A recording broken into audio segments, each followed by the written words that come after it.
Okay, welcome guys, welcome. I'm assuming this is live. I might just quickly double check that it is. And it is. Great. Okay, so we're in. Right, welcome. This is AoW4. This is Dragon Dawn DLC. This is actually like a preview of the coming DLC. This is actually a version that is going to be a little bit. There could be some changes. I've already seen some little things in now. Actually, I should point out I'm playing with some mods. There's a lot of mods now that have been built for the game, and there's some really good mods, by the way. Hi, Lawrence. How you going? So what I'm going to do is I'm just going to go through an overview initially of what this thing actually does bring. Hi, Urasok. Welcome, guys. And then we'll just go through and start to play an actual game. So I'll do a bit of a summary. Now, there's two things that are coming in a couple of weeks' time. One is, of course, the Dragon Dawn DLC, which is what we're going to be featuring. But there's also a Wyvern, it's called the Wyvern Update. And the Wyvern Update does bring a lot of extra things to the actual game itself. Hi, Viper. How you going, Viper Dave? Now, we've got the, as we sort of come through, one thing you'll notice right from the start through here, and I'll try to capture most of the things that I know that are coming in the Wyvern Update as well. You've got Create Faction, which is actually separate again to everything else in the actual game itself. There's also another really cool feature which is coming, so I'll just get rid of some of the Wyvern Update stuff. If you go to New Game, I love this, by the way. If we just go across to any of the realms, I'll talk about these things in a minute, but let's just go across, just go and grab Dunelands, for example, go select. Now when we come into, I'll just go next. When we come into here, actually that doesn't do it. If we go to custom factions, if we go to the custom factions, we actually now have a random ruler as well. This is coming in for the Wyvern Update. And what makes this so cool is it's not picking from your current selection anywhere. It's actually completely randomized. So when we go and click on it, this is now a random ruler. This is, for example, a dwarf Godier who has come in charge of a barbarian group of lizard men. So that's sort of what it does do. It just creates a really nice way of randomizing, getting a random start in the game. I'm going to be making a lot of use of this over the coming years, I'm sure. It's this for me, other than sort of showing off DLCs like this will be my preferred way of playing the game now, I think, which is really cool. So anyway, that's what we've got through there, and you can just keep on sort of going through different ones. Here we've got a group of Toadmen. We've got Tome of Zeal, Toadkin back and through this side. It's just really nice the way it does work. Now the actual Toadkin itself will come in with their standard set. So when they do come in, it doesn't go crazy with those. I know that this has been a concern of people for quite some period of time, where they are worried that we're going to end up with halflings with the orc traits, for example. But this is not the case. So the game does a good job of actually just keeping everything there. So as I sort of go back through, here we go. This is one of the preview of one of the dragons, which we're going to be looking at today. So this one's coming back in where we've got a dragon lord that's actually come in charge of a group of dwarves in this case. So there's just again, it's really cool the way it does work. There's more dragons, ratkins back in through that side. A different sort of dragon there with some humans as their faction, and you can see through here that the scope of the dragons. These are all just randomly built dragons that we're sort of seeing in the actual game itself as these are randomly being generated. Very cool the way it sort of does work. Anyway, that's sort of where we are. Let's forget about that one. So we'll just go back out. We'll go back out again. So they're two of the things that are coming in the Wyvern Update. So you're going to be able to do that pretty much right from the start. You also then have things, for example, like if I just come back out of here. So I'll just cover all of the stuff that sort of is coming with the actual update itself. With the update and the DLC. Now, anything that's to do with the DLC, if I go to New Game, for example, you'll see this little drop down through here. This then shows you stuff that is from the DLC. And so this particular, the Cindering Ashlands, is, and you can see down through the bottom there, down the bottom through here, it's showing AoW4 Dragon Dawn. So when you see that little drop down, that means DLC content. And the only thing that's actually new in here is this group called the Ashen War, which then brings in 3 different Dawn Wardens, which are basically dragon starts, and 3 Reshapers, which are essentially Godier, which have come in to control other sorts of factions, and you then have to pick your way in between them all. So this is just a different way of actually playing the game as well. So many different ways of playing the game. It's really, really amazing. Let's read a few more of the comments there. So hi Spark, and Lawrence is then saying, I watched Party Elite's video, looked like some great content for the game. Yes, it really is. It adds a lot to it, and a lot that you don't see initially as well. There's a lot under the hood, which I'll talk about now. Love how the dragons can look. Lots of customization options. Yeah, a hell of a lot. Need a Dark Daz playthrough. I'm actually doing that. Hi, Carrie Muncher. I'm doing that on Twitch at the moment, actually, as a shadow dragon. There's different types of dragons you can play, which we'll have a look in just a minute. Anyway, that's the sort of one of the starts you end up having in through there. If I go and press F1, we can then bring up the encyclopedia, and so I'll just quickly go through some of the changes that have come in this one as well. So when we have a look at the tomes, now if I just go and click on the actual tomes in through there, we can start to sort of see them coming through. This will then sort of set them up in where they actually are. Now there's 2 new tomes that come in with this, and we go down to the tomes of nature. And you'll see there that we've got Tome of Beasts and Tome of Roots are the current tomes of nature, which give you basically a 2 nature affinity. But we've got a new one called Tome of Evolution. Again, you can see the little drop down through there. Tome of Evolution is a combination of nature and chaos. Sorry, I just won't hover over that one through there. Nature and chaos for this particular one. The special ability you get when you choose this tome is Shepherd. And so Shepherd is, so while Army Leader, all units with Evolve in the army have minus 20% upkeep, plus 2 defense, and plus 1 resistance. Now, that may not sort of sound like too much if you're sort of used to playing the current game, but the Dragon Dawn DLC does bring in a lot of evolutionary elements to it, and as you'll soon sort of see. 2 of them are right here with this particular group. One is a Slither, which is sort of like a poison-spitting lizard, which is what the game has had these before, back through other versions of the game, like Age of Wonders 2, Age of Wonders 3 had similar sorts of things, where these were just very, very weak, sort of like pre-draconian type sort of units in through here. So you've got those in through there as well, very, very weak unit, but it does evolve up to a larger unit. And you've got the Wyvern Fledgling as well. Now these are only available in the DLC, and so even though we've got the free Wyvern update, you do not get you don't get Wyvern Fledglings. You still get Wyverns, but not Wyvern Fledglings, and not as many different types of Wyverns in the game as well. But this is like a tier 1 Wyvern. Very, very weak, but again, can evolve up. So units that evolve with Shepherd, do get those abilities, which is actually very, very powerful. Other things you get with this one is Draconic Vitality, which is a minor race transformation.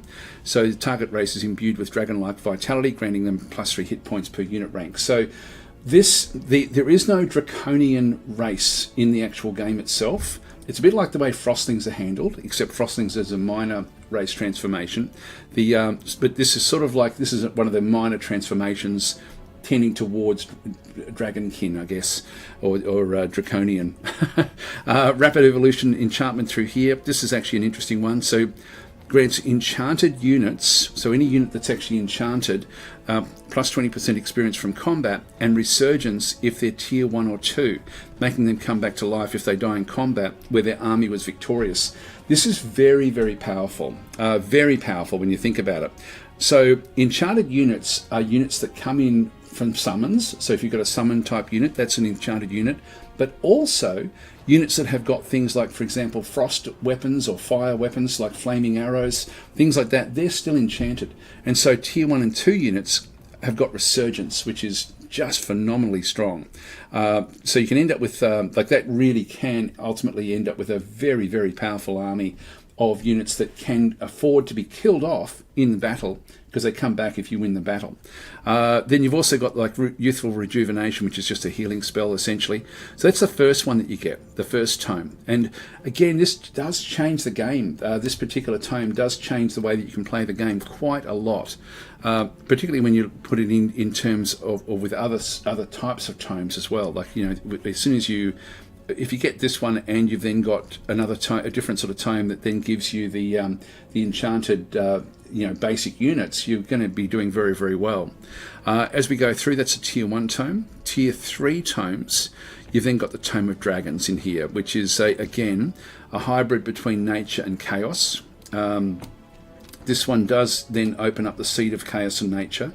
You then end up with the Wyvern Eyrie, which you can then go and build. And so this one here gives you plus 10 knowledge, plus 5 draft when it's adjacent to farm provinces.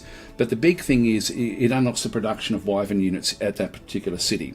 So alignment influences which wyverns can be drafted. We'll have a look at that in just a second.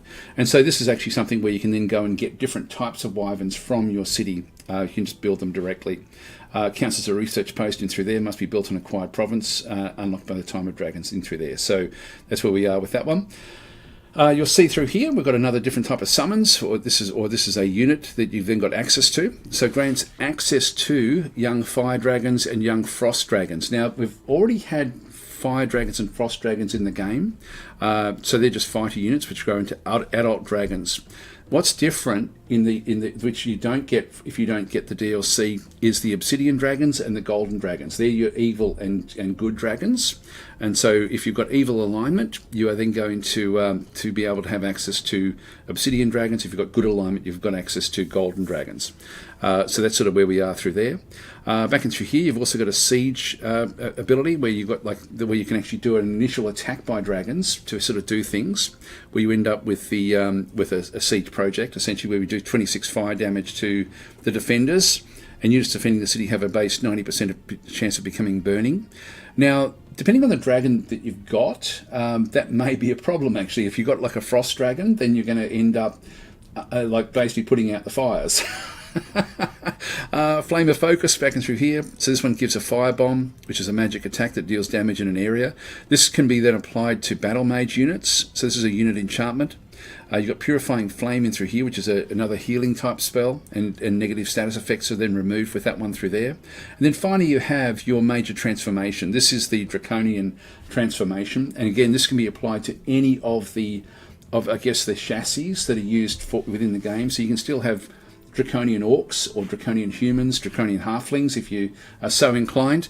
You can have whatever you like in there as well. So that's actually, so the Draconians are not a race or like a chassis that comes with the game. Lizard men are, but Draconians aren't. So that's actually where we are there. So just be aware of that. And so these actually don't give you a hell of a lot. This is only tier 3. Most of the major race transformations come in at tier 4. So turns target race into Draconians, which grants them a dragon unit type. So I'm not sure how that one works. I haven't got to this one yet. We've got natural regeneration, so they actually end up getting more regeneration by being Draconian, and they're immune to burning with this one as well. So this one here is mainly all about fire, even though if you are a frost dragon, it'd be cool if they could actually somehow have it so that it would actually then apply the opposite way for frost damage or whichever other damage you're looking at, poison damage, if you got it like a nature dragon. So that's they're the tomes that come with the game. Let's have a quick look at the beasts that come with the game as well. So actually, I don't know if we can see, if I go back to the units and what shall I choose? Actually, I'll just choose a basic like an Anvil Guard type unit. This is sort of like yeah, that'll do. We do actually have lizard men in through this side, so you've got like different types of lizards that will now be coming into the actual game itself. So these are not Draconians, these are lizard men, so different to what we've seen in previous versions of the game. And you'll see that some of these should change their overall look. Actually, these aren't so much, these are just using the same, oops, that's not the same, yeah, that's okay. There are different types of lizard men as well, as you sort of start to play the game. So anyway, that's the new race that's come in. If we go to animals and then have a bit of a look at I'll just go by tier, I think, and then we'll sort of scroll through until we see things like this one here, like the wyvern fledgling. This is the wyvern fledgling that we sort of then can get, which is fairly weak at the start, but again, if you do enhance it, it's going to come back with resurgence. So still got some useful abilities in through there. Just a basic melee strike in through this side. As we continue on down, what else we got? The slither hatchling, which we saw that as well. So that's the slither hatchling, just back in there. Tier 1 unit, very very weak with what it actually does do. Just some sort of almost like a gecko, a gecko with wings that don't quite work. As we come back through, even more. The obsidian wyvern. Now we've got things like the frost wyvern. We've had this one before, so this one is actually part of the game. The bone wyvern as well, I think, is further up here somewhere. Yeah, there's the bone wyvern, like the undead type wyvern. But we now have obsidian wyverns, and so this is more sort of like from the shadow realm. And so not that it really does too much, but but it is basically it does do lightning damage. This particular one, so the Obsidian Dragons do lightning dragons. Frost Wyvern in through there. There's an actual full, like the slithers evolve into this particular beast, which has got a fairly powerful venomous spit. The young gold dragons. These are different sorts of dragons at tier 3. So this is just a young gold dragon. Now these don't actually have a breath attack. They're sort of still very, very young.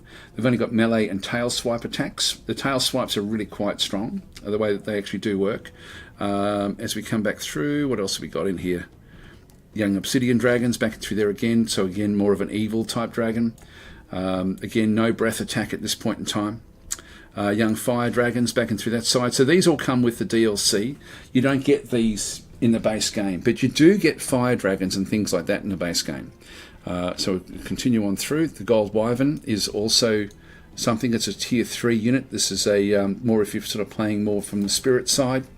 Often if you're playing with order, this would be the sort of good. This will be a good ranged wyvern that you then sort of pick up with the DLC.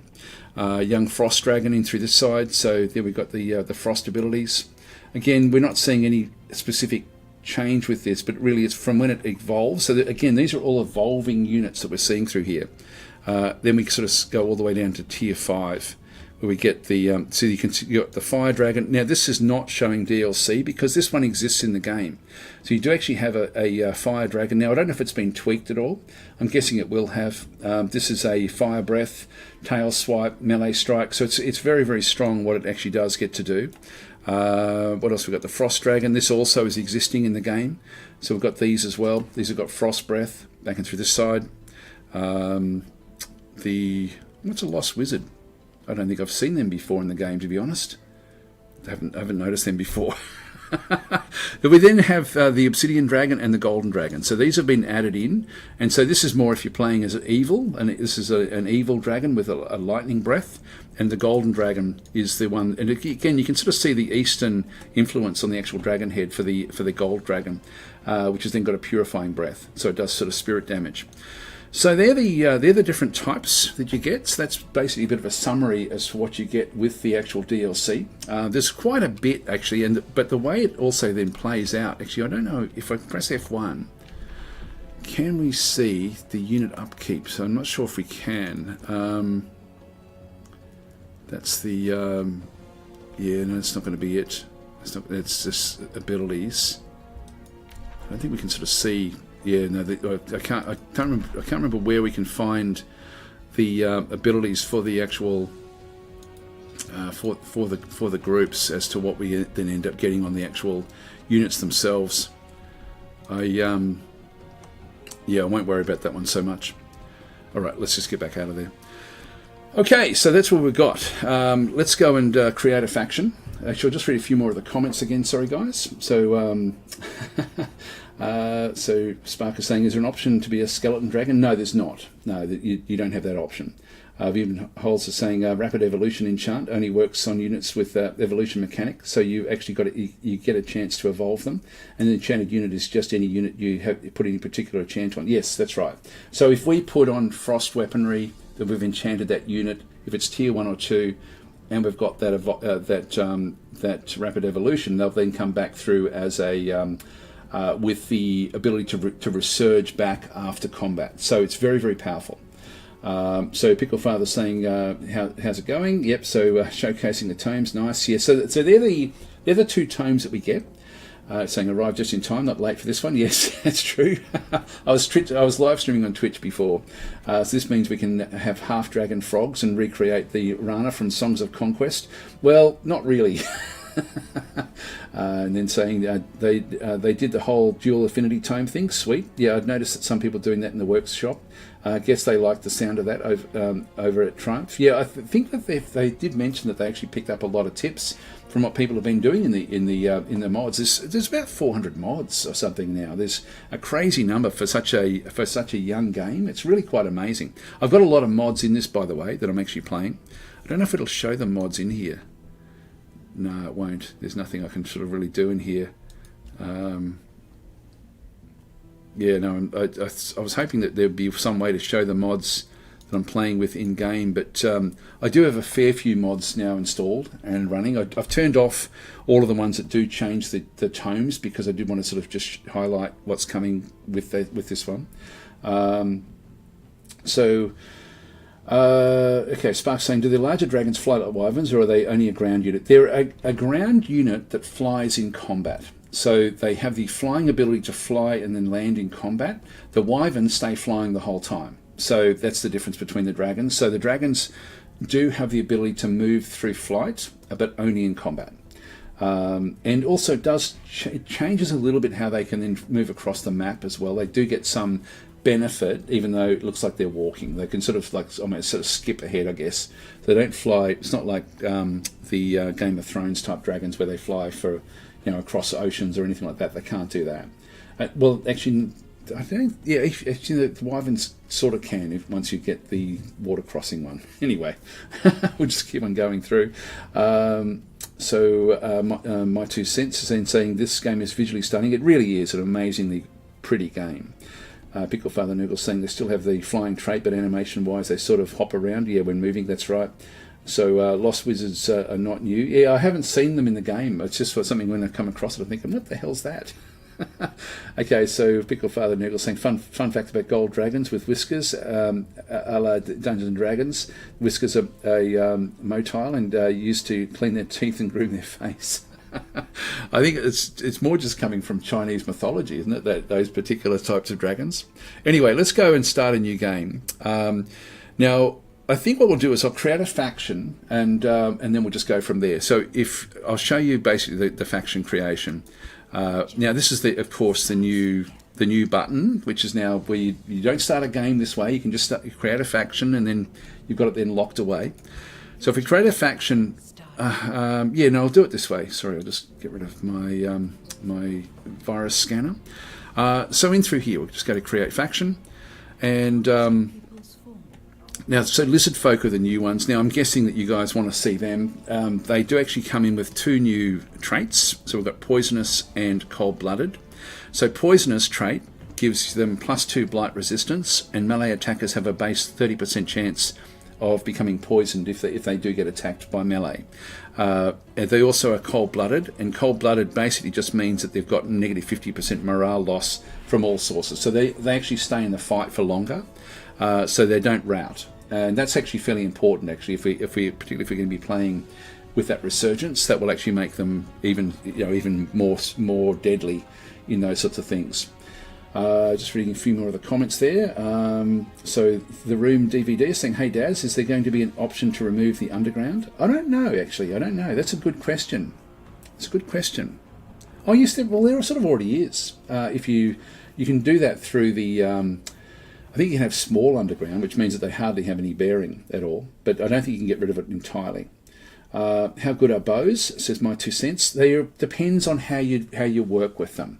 It really depends on a lot of different things. So bows can either be mediocre or extremely strong, and it all comes down to what tomes you choose, what faction you choose, what extra sort of body and mind traits you get, what sort of buffs you get for them. So they can be very, very weak or very, very strong. Sizzle's saying, well, the Gold Dragon in Dungeons and Dragons has some inspiration from Eastern Dragons. Yes.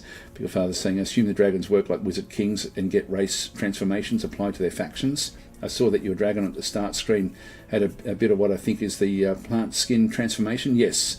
It's they get to choose a level up at different times where they take on an aspect of one of the affinities, and so we'll just choose with Blizzard Folk. I'm assuming you guys want to see that rather than, because we can make ultimately we can make the draconian transformation out of any of the physical forms. So any of the physical forms can ultimately become draconian. But we'll start with Lizard Folk, I guess. And I don't like poisonous. I know it's fine having it there. I've been defaulting to the Orc Strong one, just to make them so that they become quite aggressive, I guess, in the way that they sort of do play. Tough would be pretty good as well, I guess, as well. I might play Tough because I'm playing with Strong on the other one, or we just play with Poisonous. Yeah, I don't know. Lizards have have breasts now. Well, these ones do. These ones do. Hearty is plus 10 hit points. We could go that way, maybe. Take a little bit more damage, because that would work in pretty well. Let's go with Hearty and Cold-Blooded. So that's going to be that'll be the type that we end up having with our lizard men and lizard women. It's where they store their eggs. All right, so this is the lizard faction, essentially, that we sort of have in through this side. We then have to choose which one we're going to be going with. Now, I'm playing with Feudal when I'm at the moment playing on Twitch, so I won't choose that one. We can go with more ordered, with the high area, where we end up with sort of like, I guess, a more refined style of lizardmen. We've got Barbarian as well, which would be sort of more chaotic, where we end up with sort of like more skirmisher and swordsman style with the initial approach. We don't really have an archer unit if we go with this one through here. If we go industrious, we do end up with a crossbowman and a swords, and essentially I forget which one is the base one from here. I think it's this one here is the other basic unit that we end up getting. So a crossbowman and a like a hammerman in through this other side. Dark, we end up going with an archer and basically an assault unit. We don't actually have any shield units if we play as Dark. And then Mystic, we end up playing with more battle mage type units, and we don't actually have an archer unit with that particular start. I'm thinking, unless you guys start screaming at me to play a particular way, I'm thinking of playing Industrious in this case, just so it's something a little bit different than what we've been doing. So let's go this way, I think. So we'll go Industrious. So we'll just go select. So this current selection, if you're not used to the game, what this one does is it provides you with a group of affinities. So this is the Materium affinity is what we end up having with this particular one.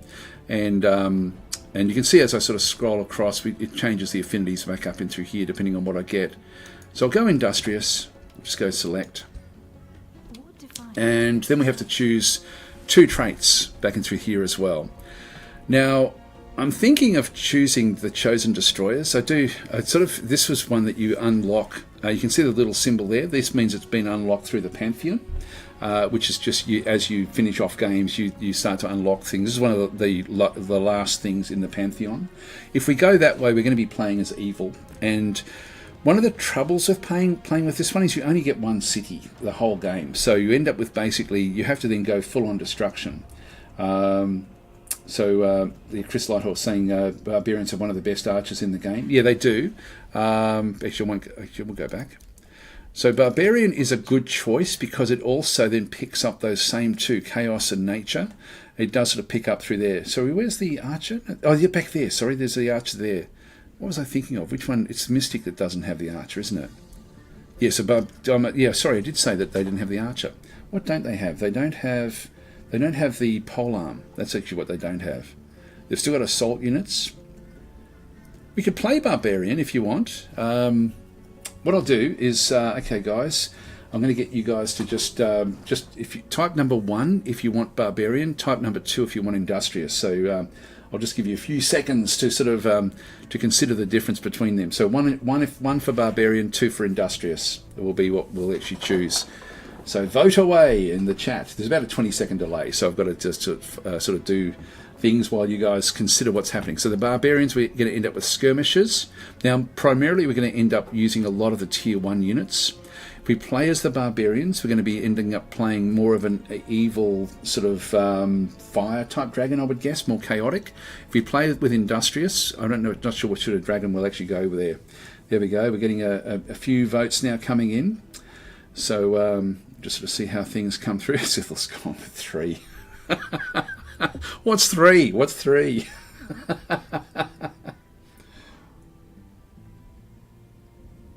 All right. Looks like we're going with Barbarian. So the Barbarian, we're going to be focusing very heavily on Tier 1 units while we do this as well. But we will bring in some of the Furies. I think they're called Furies, the archers that they actually have from this particular one. All right. Let's go with that one. Barbarian it is. That's won the list. And I think with this one here, I'll just try to give you a couple of selections in through that side.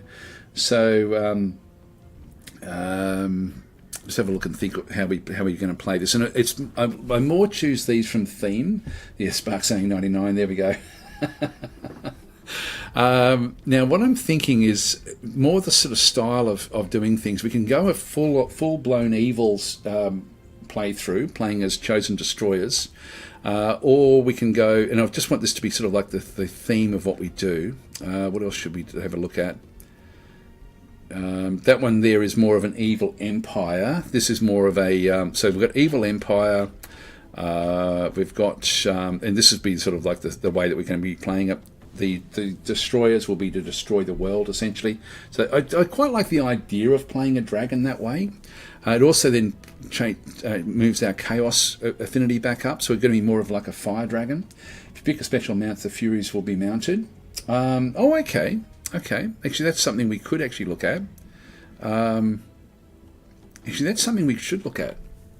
Although no, we're not. I don't think I will. I don't think we'll actually do that. We'll see how we go when we get to that particular part of it. So we can go with destroyers. We can still go order as well, like Banner Lord. But I think that's probably going to be it. I don't know if we want to play good. They've got devotees of good. I think that we'll play aggressively. Let's play Chosen Destroyers. I think. I don't even think I'll actually do that one. Artifact Hoarder is new, right? Now Artifact Hoarder is. Where did this one come in? If it was part of, it may be, I can't remember if that's actually part of the, or where that one came in. It would show up in here if it came from the area of, actually I don't know where I got this one from, to be honest. That may be just part of the Wyvern update. If it was part of the DLC, I think it would actually show a little symbol like this. So artifact hoarders, so they pursue and covet magical artifacts using such items as inspiration for their magical feats. We gain hero items after clearing an ancient wonder or an infestation. That actually is not bad, you know. Let's go and do this one, but let's play the Chosen Destroyers as well.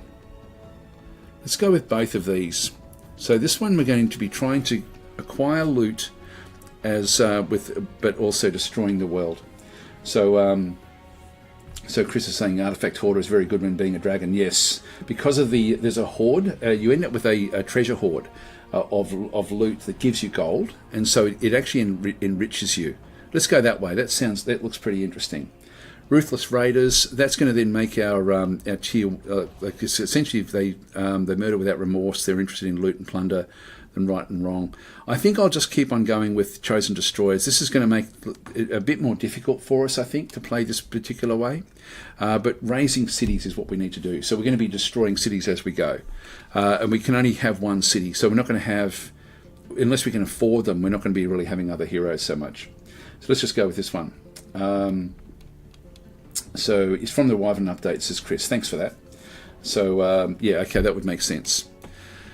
So anything from the Wyvern update, we're not going to see in through here. So we'll just go and select both of those. Now, in this one here, I'm thinking I will just go and choose the, like even though this is a great start for us to get this particular one, I wouldn't mind getting this one, but I think I'll actually go straight across to the new one here, the Tome of Evolution. So we'll go this one where we can get the Wyverns. That way you can sort of see what's going to be coming with with what we end up getting. So let's go and select this one here. And Dragon Lord, of course. So what you end up through here with the Dragon Lord, so this is the new one that you get from the DLC. So gain extra gold with the Dragon Hoard. Now the Dragon Hoard means more loot that we have inside that we're not actually using, that we've actually just got sitting in our hoard. The more gold we get from that one. We have a gold, so Dragon Lords have a 30 gold upkeep and cannot equip most hero items, but the Hoard then still makes those items quite useful. Dragon Lords have access to powerful hero skills and transformations. So that will be cool. And so this actually is quite interesting in the game. It really does move them in interesting ways. And we've got Dragon Dawn there as well. So let's just go and grab this guy. So this is this is how we then go and build the dragon. We might start with a race actually, just so we can sort of get this one out of the way. So we've got physique. So it goes from from very thin to quite thick. I'll just take that one into the middle. Arm length, I'll just keep that one in the middle as well. I'll just change the head to version 1, which gives you a range of different sorts of heads, but we'll come back to that one in just a minute. Leg length, I'll make them fairly tall, or average anyway. The skin color, I actually don't mind that reddish sort of tone, to be honest. The army color, I think we'll actually go and choose more of a brown sort of color for these guys as well. I think I don't really want to go too bright. You know, I'm playing with a mod here to get so many colors. Now the army mounts, they just come on wargs at this point in time. Now the head types that we actually have, you can see through here when I go through, you've then got chameleon heads. I wish I could zoom in on these, but you can't zoom in. So these become like chameleons. Then you've got snake heads, you've got lizard heads in through there, skink heads. You've got then sort of like monitor lizard heads, the bigger lizards. A bit like that sort of style again as well, and then crocodilian heads. But if you go back to the first one, you get a selection, a combination of different types of lizard heads. So I think we'll go back to that particular head. Now there's no wyverns or anything like that, so it is just basically the basic sort of unit. So I'll just go with wargs. I think that sort of does fit well. Wargs or wolves, or boars even. Yeah, I might just go with wargs. I'll just keep the wargs there. Alright, so that's the race. Now the ruler, actually we'll just change our colours. So we're going to be playing as a flame dragon, so I'll just go with something that's going to be a little bit more flame oriented. So those sort of colours there will do, I guess. And again, I'm playing with a mod that just gives me more of these. Got some dragon shapes down through this other side, so I'll just pick one of those. That'll do. There we go. And also, whatever your affinity mainly is, like we've gone mainly with chaos, and so what it's actually chosen for us is a chaos dragon. And so you've got different types of dragons. Astral dragons deal lightning damage, chaos dragons deal fire damage, Materium dragons deal physical damage, nature dragons do blight damage, order dragons do spirit damage, and shadow dragons do frost damage. So you've got your frost dragons through this side up to your fire dragons and sort of everything in between. Well, I think we'll play as a chaos dragon, so we'll just play as a fire dragon. But we can choose that. Even though we're going mainly with chaos, we can actually go back and still choose a different type of dragon. So so then we've got things like the skin color. So I'll just go and choose a more of a fiery sort of tone. Maybe I'll just go this sort of tone in through here. I do like the reddish dragons.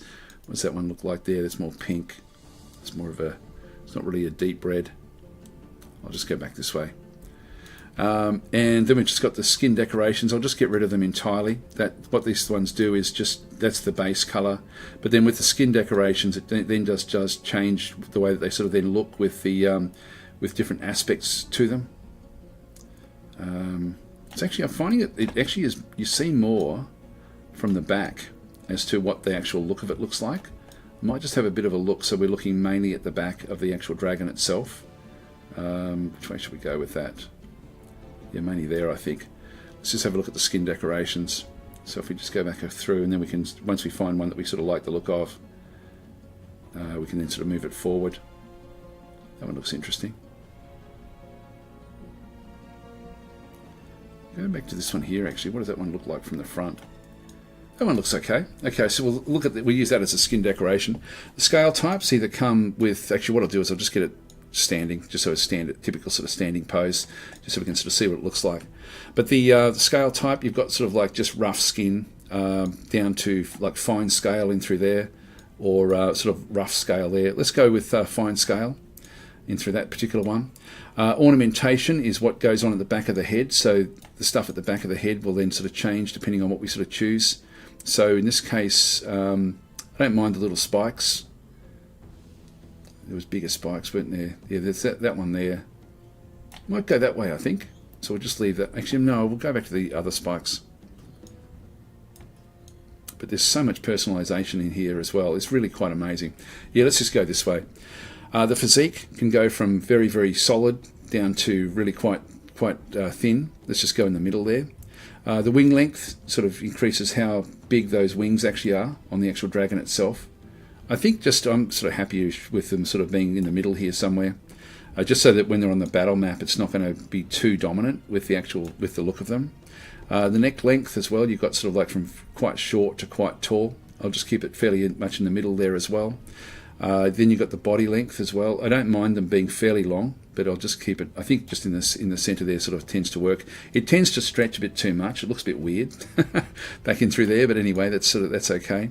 The tail length, again, you've got sort of like from very, very short tails to very, very long tails. Let's just keep it in the middle there. Leg length, again, from very squat up to very, very tall. So you get some really quite interesting looking, almost like giraffe looking dragons. Keep it in the middle. So we just get what we need to get through that side.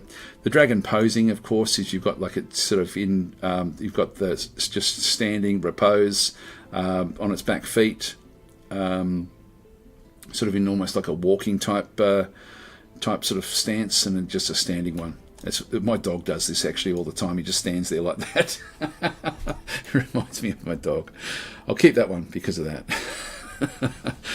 The head, let's zoom on into the actual head area. So we've got sort of like the head that we can then sort of have a bit of a look at. So there's different types of heads. So we've got sort of like more of an evil dragon, which I do quite like the look of that one through there. Then you've got the Eastern dragon, the more of a sort of squat face, a more of a gnarly sort of one through there, a beak-faced one, a longish one. Now the head length, if I just push this one back to the middle, we can then get a bit of feel for what these actually look like. And then a more of I guess a squat one. I do quite like the first one, to be honest. It just looks good. Then you've got the different sorts of horns. So you've got from no horns and then up through a whole range of different types. That one looks pretty good with those things on the back, actually, with those areas at the back. So maybe we go with that one, or is there anything else that sort of really does fit the bill? Actually, that looks good. We'll go that way for our dragon. Then you've got head size as well, so you can go sort of from oversized to small. I think I'll just keep it so that it still looks relatively small in the scale of the actual thing itself. And then the eye colour, as we sort of have a look back up through here. So it starts off with sort of like a yellow and can go through to red. I'll keep this one red because we're going to go Fire Dragon. We've gone all the way through there with the Chaos Dragon at the top. So that's an important one. So Breath and Claw deal fire damage. They all do different sorts of things. Like Astral Dragons will do lightning damage. Materium is just purely physical. Oops, hang on. So that's not going to tell us much there. Just physical damage in through there. Nature does poison damage. So depending on what you've done with your affinities, it will start off that way. And also when you choose them, you'll see that it actually bumps up the affinity by 1 when you actually choose the particular type of dragon that you've actually then got. So we'll go Chaos, I think, or should we make it something different? No, I'll go Chaos. We'll go Fire because we're going to be full on destruction here with this particular dragon. So we've done our race, we've done our dragon. We'll just go Select. So I can't pronounce that, so I'm not going to go with that one. Elder Dragon, this is a female. I'll make this one into a male dragon. A Brimstone Leviathan. That's pretty cool as well. Like these names change depending on what type of dragon you end up getting. So it's pretty cool the way it sort of does work. But you can see there, it really does. The personalization looks fantastic in the game. So these are lizard looters. No, we need something better than that. Scaly bloodletters and Dollarama. Let's not do that one. Mephies. Brimfang, I like that. And the Shedding Raiders, no. Rough Skinks. I like Rough. Tribal Lizardmen. Reptilian Bloodletters. Shedding Raiders. Tribal Lizardmen. Scaly Berserkers. Scaly Ragers. That's okay. We'll go that way. So Brimfang, this is going to be the dragon of destruction in this particular world. So we'll just go onwards. And so that is basically now we've created that particular faction. So that faction is now in our custom factions. So Brimfang is right at the top there, and you can see it's got the drop down there for the Dragon Dawn DLC. So that's that particular one.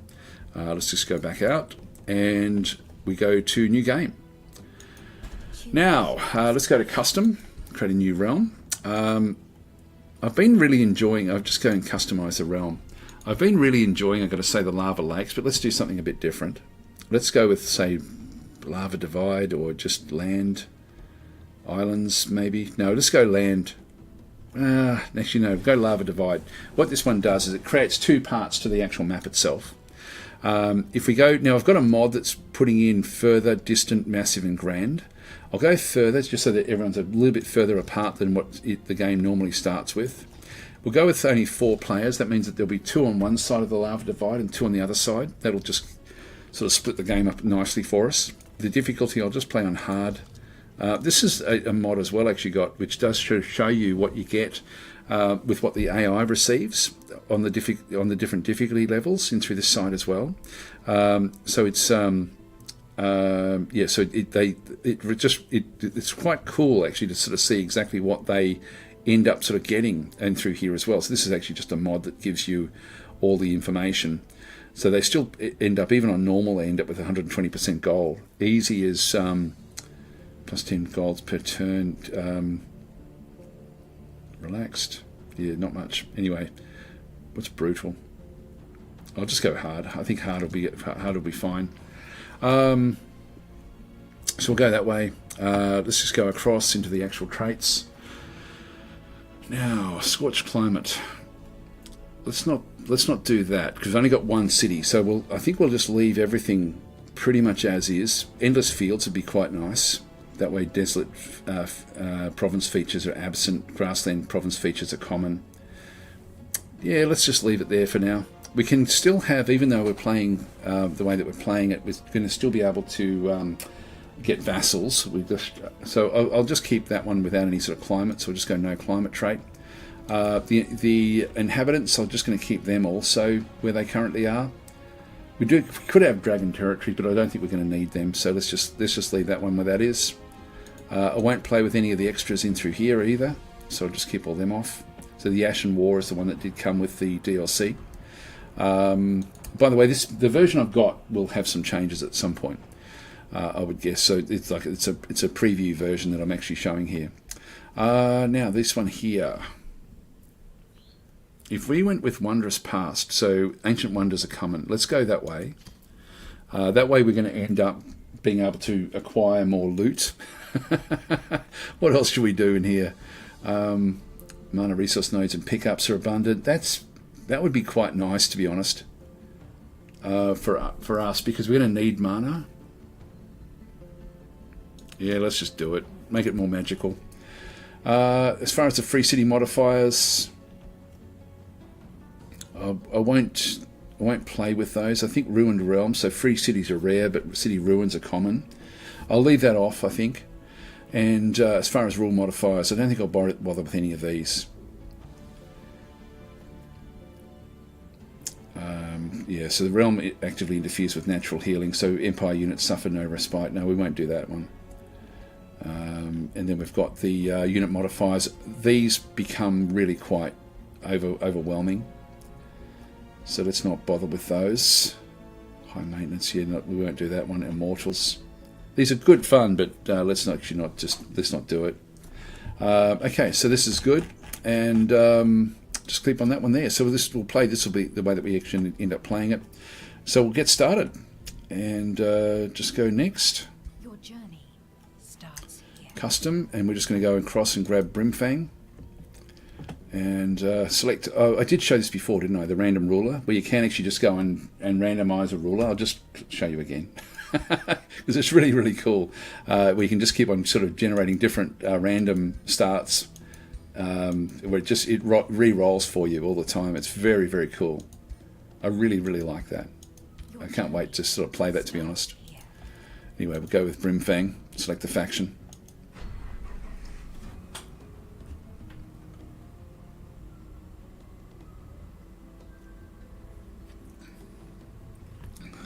Okay, so then we've got just reading a few more of the comments. So Pickle Father saying, also Monica Lira said they don't have a gender selector. How do you give a massive lizard sex characteristics?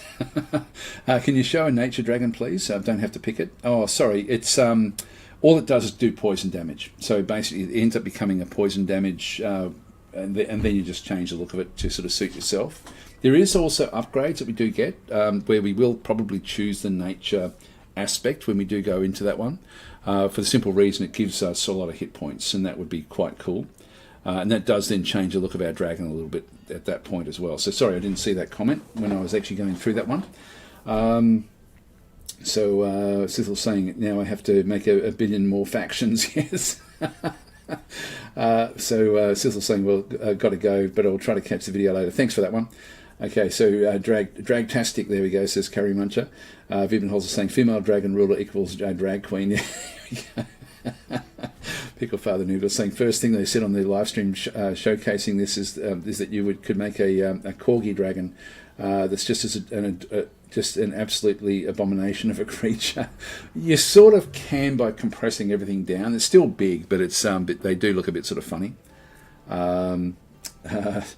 So saying a look. So hi there, Phillips Geekery, and yeah. So we've got Fire Dragon in a desert world would work as well if you're struggling for a thematic theme. Yeah, that's. I think I'll just keep it where, because we've only got one city. We've only got one expansion basically, so this is the only city we're going to have, and unfortunately we're just often in a wrong side of this, to be honest, which is not going to be good. So Moheb saying a dragon as ruler, how, what, why? Yeah, that's the new stuff. Hope one day they will integrate scenario map settings into the game. The last one with floating islands was really good, but can't be selected in maps. Yeah, look, I don't know what they're going to be developing this game for many years. So anyway, let's just go ahead with it. This is what we've got. The big one that we've really chosen here is Chosen Destroyers, where we can't obtain new cities. We can only raise existing cities. We're starting with Song of the Reckless and Youthful Rejuvenation, which won't do much for us at the very start. Now, is this viable? Let's just have a bit of a look and see. If I just go back out into here, just so we can sort of see what sort of things we're going to get. 1, 2, 3. It's funny, I'm not seeing very much in terms of the mana, and so I think we might start again, just so we're away from this location. Let's just go back out. So we'll just go and exit the game, exit to menu. So new game. Choose your destination. We'll go with the custom realm. Which one was it? That was that one there, I think. Yeah, that's the one that we went with. We'll select that one. 4. Hard. Further. Next. Your journey starts here. Broomfang. Select faction. All right, in we go. So I just want to make sure I do start away from the lava, if we can help it. Now we're up against a mountain. It's almost as bad. Oh God. Well, look, at least we're sort of away from that one. I'll go with this one here, I think. So we'll just click on that one. Again, we've got Song of the Reckless in through that side, and Youthful Rejuvenation. So we'll go that way. If we have a bit of a look out to see where we are in the bottom corner, that actually works in pretty well for us. So that actually is quite nice. There's a underground passage right there. We do actually have mana back over this side now, which is good. I didn't see it there before. And set production back in through this side. I'll just go with the storehouse to start with. Now we're going to end up with a farm probably first off over here. So let's just go that way. And we'll go and set up. I think I'll actually get warriors to start with. So I'll grab myself a second warrior.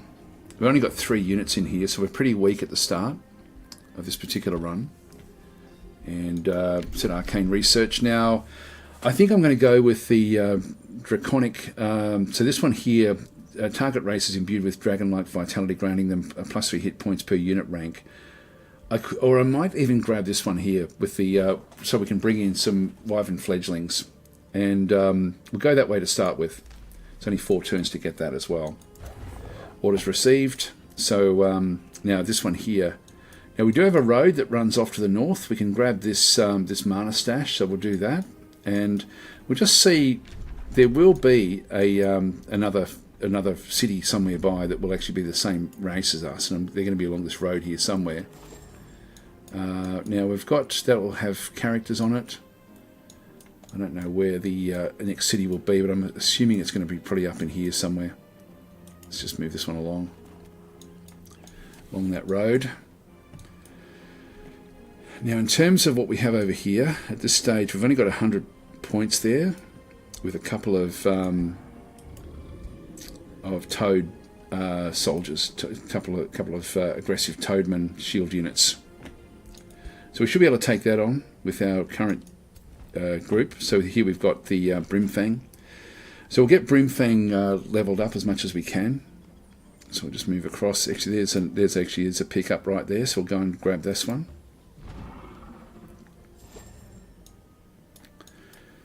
So that's done, and now, yeah. So with my Sunderers can still actually go in and do this particular attack. So this is a safe battle. So let's now just go in. We'll just do manual combat here for the first few combats.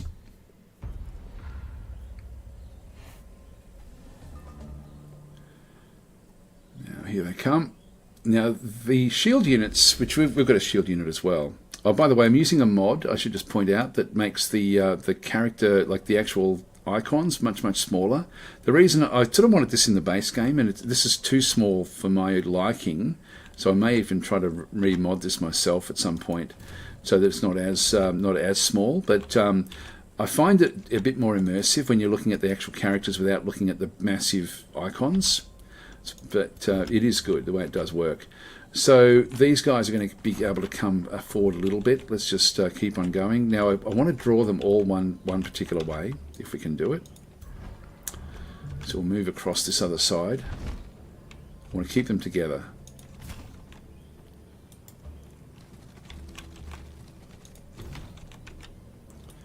This one's got a little bit extra movement.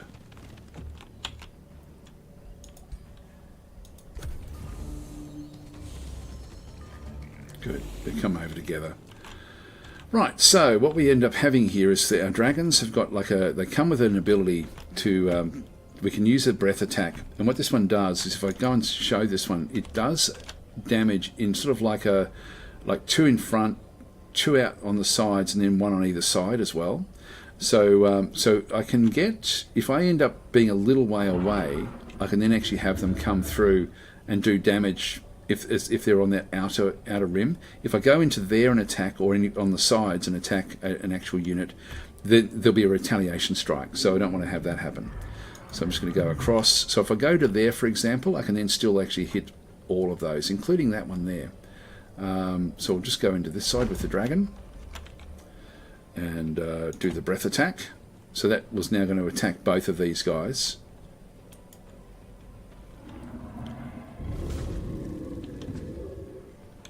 Okay, so we've now done breath attack, and we did actually destroy that other unit. In fact, we just hurt ourselves. I should have just taken that on the chin. So I just blew up that mana spike, which did some damage back to us. Now these are not burning, so they didn't actually catch fire. I didn't actually watch what was going on there. Now I can bring this one in. We do actually have an ability here to do a shield bash, which has got a 90% chance of stunning the other unit, which I think I'll take. 66% in this case. Yep, that is stunned. And we've also got this one as well, which I'll just bring this one across so we can just use a ranged attack against this particular unit. So 90% on either one of these. Should have probably gone the other one. Only a graze, but we did get the sundered defense. Okay, so we can actually now start to use spells, but we don't need to.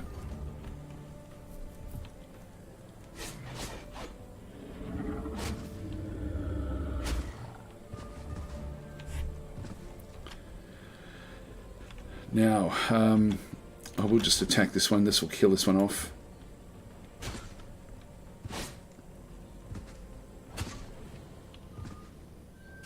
Oh, that's interesting. We're actually doing lightning damage because of what actually happened there, I think.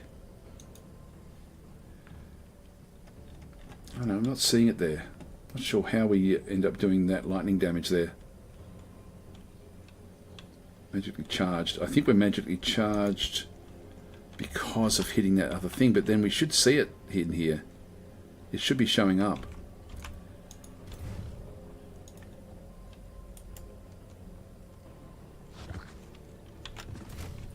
So its defences are low. You can do a fair bit of damage to it.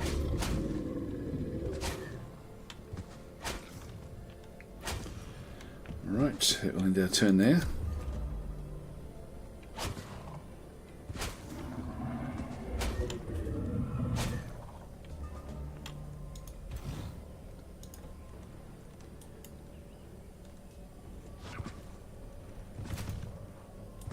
And we'll kill that one. There we go. That one's done. So we'll close that one off. And we've got a spider hatchling bell. Now, I'm using a mod that gives me a whole lot of extra different sorts of items when we do get items. So summon a random tier 1 spider. This summons lasts for 3 turns. So that's the spider egg. If we just go and take the reward, if you open the hero screen, this is actually where we can potentially put this one through. Now, we actually picked up the Art of War from somewhere as well. I'm not sure where we got this one. But what actually happening here... Oh, this is cool. We end up getting... I'm not sure how we're getting this one. The Artifact Horde is... We're getting actually mana coming through. This is a tier 2. This is a tier 2 as well. So we're picking up extra stuff. Oh, the Artifact Horde. Of course, that's what we went with. Yeah, so as we end up with artifacts, we end up with these actually then making more sense for us. I can't put the Art of War on this particular character, but I can put the Spider Hatchling Bell. So summon a random tier 1 spider. This I might grab that one. It only lasts for 3 turns. Can only be used once in battle. Let's just go and throw that one in there. Yeah, this one then reduces it down to +6 in through this side. Okay, that's cool. I hadn't noticed this one before. That's the artifact horde coming into this one as well. So the more stuff we have in here, the more extra gold we get, and the more mana we get now as well, which is actually going to work in well for this particular run. Yep, so that's all we've got in through there. We'll just close this one in through that side. Just go across. We'll end our turn. So beta. So Spark is in saying, is the beta for the age just the Wyvern update? This is the Dragon Dawn DLC as well as the Wyvern update. So we're seeing a preview of that one as well. Where did we get up to? So yeah, Pickle Father saying, yeah, some of those will likely be unlocked via mods. Yeah, I think the mods are great for the game. They're really they add so much to the game already. I'm saying mountain can be terraformed. That's true. That's yep. Eventually, the map gen curse. Yes, these mountains can be removed if you lack space. And we are going to eventually. We're going to need to build up our particular city. We're going to have to sort of be very, very, I guess, stringent in making sure that we do the best with that one. Your father's saying, yeah, at least ensure those provinces are water-based would be a little tick box to ensure provinces ideally. Yes, we actually are up against the mountain, but we will be able to expand reasonably well, I think, back in through here. So I wonder how physically large you can get a dragon model, if there's an overgrowth style transformation you can pick up. Yeah, I don't know, actually. I don't know. I mean, they're already pretty large on the actual, in the game. Okay, let's keep on going. So we've got that one there can't actually no, it can move backward at the start of the new turn. We'll keep on going up this road and just see if we can actually find the other spot. Not seeing it there. Okay, there's more mana back up there.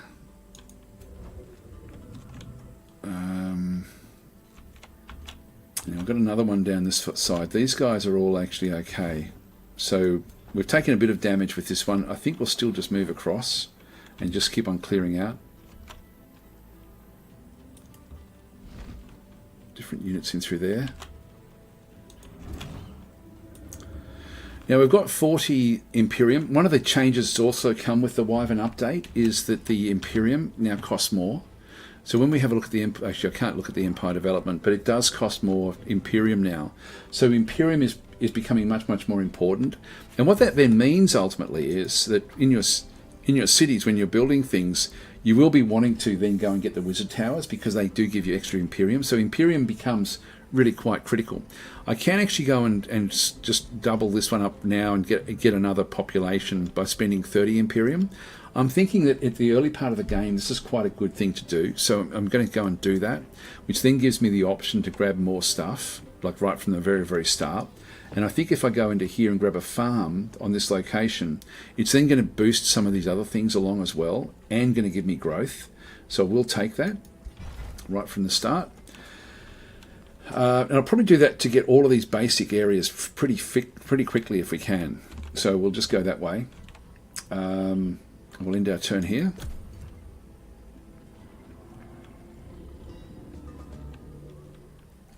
It's up to 50 now, so if we go back in again, you can attract more population, get another one. And I think I'll do that to get the gold. Or if I get a quarry, if we have a quick look at this one, we now have got vendor boosted and workshop boosted because of the farm. Some of these, the shrine is going to require a quarry, the granary requires a forester, that one requires a forester as well. So these basic buildings, we do need, a couple of them need a forester, one of them, so none of them need a mine, one of them needs a quarry. That would give us more mana, which would actually be useful. So I think we'll actually go that way. Now I can also probably buy outright, this is 170 to grab the this storehouse structure. But then I can't afford to buy the others. What about this one in here? It's only 54 to quickly grab the warrior. Let's do that, just so we pick up this one quickly, and then we'll go and grab another Pathfinder would actually be fairly useful. Or do we go with a Sunderer? Maybe a Sunderer. It's another 60. We're down to 60 now. So I'm not going to be able to buy that one first, that one quickly there. Let's just go and attract more population. And so from here I can then go and grab a quarry at that gold mine. So we end up with 10 gold and 5 production. So we'll go that way. So that's just going to keep on boosting things along. And then that will end up being that we end up with a position where the shrine is then boosted as well. Okay, so we're just trying to maximize things. I can go off and get more mana from there, but I do want to find there's an actual outpost up that side. I might just grab this because we sort of do need to pick these things up as we go as well. So there's not going to be anything back in there. Let's just move back across again with our scout unit. Now this one here, if I go to there, I'm going to be close enough to then be able to have this one help with this particular fight. Yep, that will be good. And I'll just auto combat this one. Yep, that's good, and we leveled up. Now this small monster den is only 180, so we can actually take that one on as well. We didn't take too much damage there. Let's just go in and do the level ups. So one of the really cool things about this, when we've gone through now the horde aspect, but if we go and have a look at this one through here, we also then have this. We've got the Dragon Lord area of things as well, and this one does expand in really quite nicely. Like we've got all sorts of really weird and wonderful things that actually then get unlocked. But I'll go through them in order. But the tail swipe is a good one for us to get early. It does a lot of damage. Tail swipe, 35 physical damage to potentially three different units. So we'll grab that one. We'll confirm that. The tail swipe really does add a lot to the actual dragon itself. So we'll close that one. Yep, that's all good. And so the Dragon Lord is a new version of stuff. Oh, there's the city that we had to try to find. Well, let's go across to here.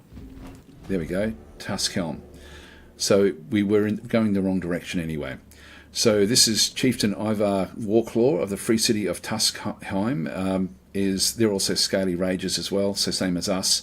So this one eventually, even though we have a very big negative when we come across free cities, this is the one free city that will be friendly with us. So we'll go and talk with them. You can see it's negative 300 because of us being chosen destroyers, but we'll give them a Whispering Stone. There we go, cooperation in 14 turns. It's going to take a long time for us to do this, but that will then, at least we get started there. What do they have there? They've got themselves a silver ton fruit, which will actually give Whispering Stones grant +1 allegiance. So it's not going to help us much. By the time we get the allegiance, it's all going to be too late. Let's keep on going. Evil Presence, back in through there. So we've now got this this small monster den. Now, I've spent my Imperium, which means that I'm not going to be able to do the things that you normally can do with Imperium, like when you get rid of these infestations. So we're not going to have order anyway, but we've got defending an infestation grants you a unit based on the infestation defeated. I don't think I really care about that one, to be honest, all that much. Yeah, the other stuff I'm not going to worry about. All right, let's continue on. So Curry Munch is saying, does the dragon seem a bit overpowered for the start of the game? No, it doesn't actually. It actually doesn't. It's one of these things where it is quite well balanced, I've got to say. They seem powerful, but they're actually not as powerful as they look. And I wish I could show a normal hero, because the heroes get to do more different types of things. Like magical heroes can sort of do spell casting that ultimately can be really, really quite powerful. Eventually they become very powerful, but then heroes do as well. So they are strong. They are strong, but there are negatives as well. Like, it's costing me a heap of gold. It's there are certainly negatives of having the dragon starts. So I think it's fairly well balanced. I'm thinking if there are problems that people actually have, then that will be reported. One thing I really got to be careful here. I don't want them encroaching into my territory. We may ultimately have to destroy them, actually. We'll see how we go. I'll take this one on, this small monster den. So we'll just go across into here, but I'll bring this one forward towards it. And we'll attack this one. I'll just do an auto combat here again as well. There's nothing tricky about any of this stuff. Oh, we lost that one, so we will actually now retry it. Have to play it out. So Chris is saying it may be that race transformations can't be applied to dragons. Yeah, I haven't tried that actually. It's usually it's a major one. It probably couldn't be actually. I'm just thinking it just wouldn't work.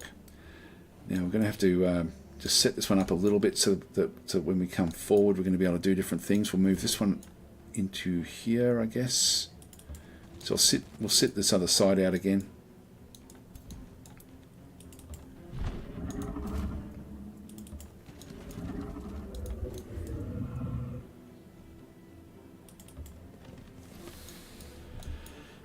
Okay, and our turn there.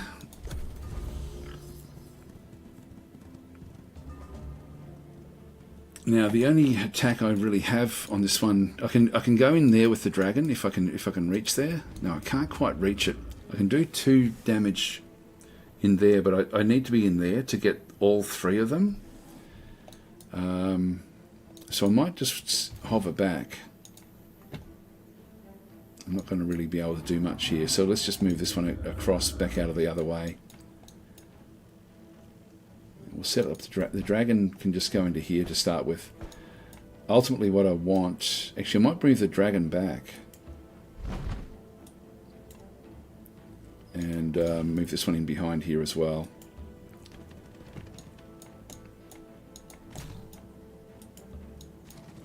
I'm trying to get it where I can do the breath attack fairly effectively.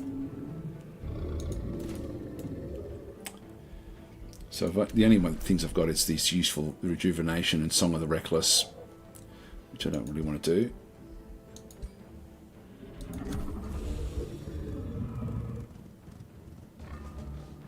There we go. Now we can do it. So we now fly into this area through here and do damage to all 3 of them.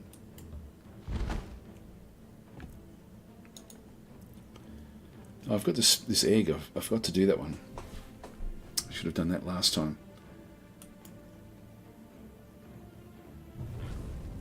Oh, actually, I could have gone in close in with that one, and even though that would have got a retaliation strike, it wouldn't have mattered that much.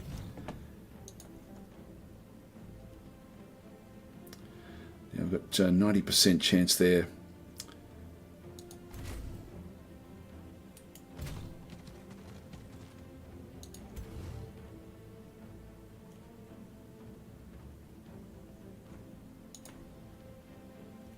only 50 now because we're in the way.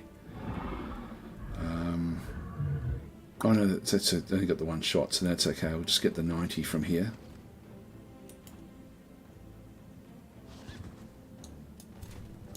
I'm going to bring that one in. And I'll just leave this one with this. I'll put the shield wall up in here, so we'll stun this one. That then puts the shield wall in to protect the dragon. And then we just go in this side as well. Just do some more damage. Now that it's stunned.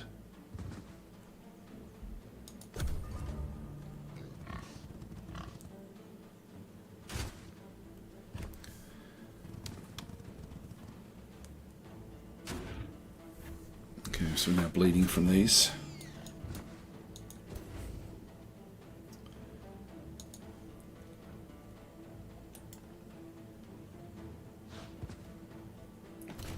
Defense is down. I think we get a little bit of damage coming back our way. Yeah, just a little bit, not much.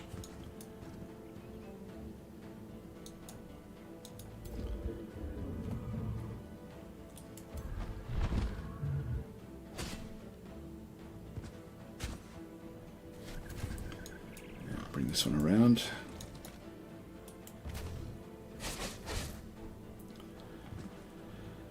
Okay, end our turn.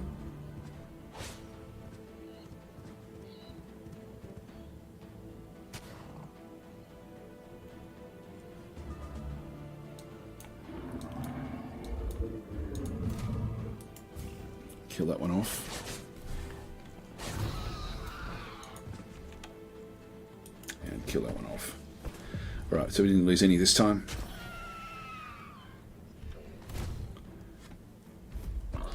That's an infestation that we've now gotten. Now we should be able to, we should pick up some more loot from here because of the start that we actually had selected. So we'll just go and close that one off. Yeah, so we end up with a unicorn, a nightmare. So these all add to our abilities to pick up stuff in the loot. And so we'll open the hero screen again. Just have another quick look at this one. Yeah, so we're ending up with plus 12 now back through here because of these extras. So the more of these we find, the better off we're going to be. I do like that actually as our start. This is good. Yeah, we do have some more mana down this way, and we're going to have to just get a bit of healing with everything. So we can now grab another area. So let's make sure that we grab these conduits. Yeah, we'll get a mine there eventually, but we'll just get a conduit here to start with. I just need to make sure I grab the territory, like this one as well. I'll be trying to get this one before that one gets it. Now we're 2 away. 1, 2. We're not going to be able to do anything until this one gets up to level 5. Well, now that we've actually know where that city is, I assumed the city was going to be up in here. So now I'm just going to try to find these watchtowers and go after them. There's no watchtowers really up this way that we can see. So we'll head across.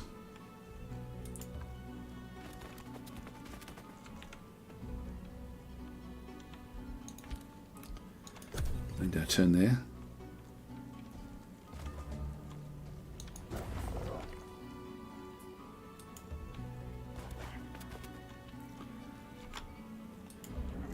Loot. Can't grab that one. I'll just grab the watchtower first. Looks like there's loot there that we can pick up. So this one is now the where we get the defeating an infestation grants you a unit based on the infestation defeated. I don't think I'll worry about that one. I'll just let everything sort of keep on developing up.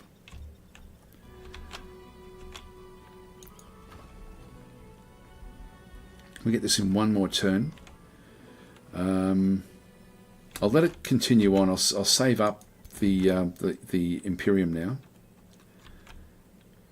I've got to be careful with this though, because I don't want them getting up into... Actually, can they get this one? Yeah, they can actually... They can take this location. And we're going to need to get to level 5. I think that will go before we get a chance to do anything, unless they claim this one down in here, hopefully. I'm not sure what will happen there. How are we going with health? Health is, we're okay-ish. It's not too bad. I'll go down to get that watchtower. I don't think we'll clear too much else out down this way just yet. This will be too strong for us. Yeah, impossible battle. Spell's ready to cast. So we've now got, this is a mod that I've got installed, which is Remove City Ruins. And we've now got Summon Wyvern Fledgling. So we'll start to bring these in. And these are fairly cheap and nasty for us. So we've just picked up the Wyverns, select new research. Now we do want to get the rapid. This is the so Grand Enchanted units, the experience and the resurgence. So we do definitely want to be getting that one. So we'll end our turn there. But there's no point casting it until we get another type of enchantment. Actually, having said that, I don't know if the Wyverns will be considered enchanted. Let's just go and cast one of these. This location.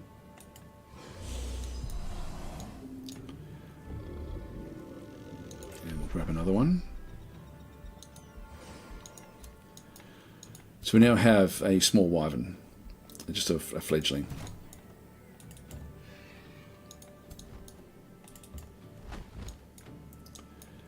Okay, there's more loot down there.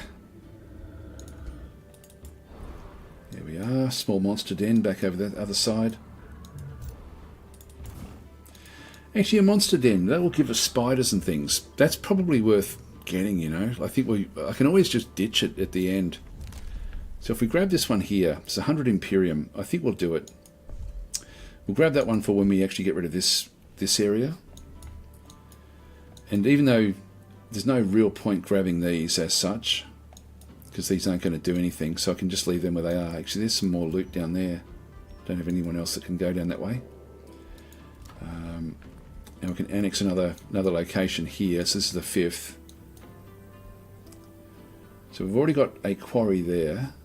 If I get 2 quarries, how are we going with happiness? We're actually already a bit more negative than what we want to be. 2 quarries will certainly help. I think I might go the 2 quarries.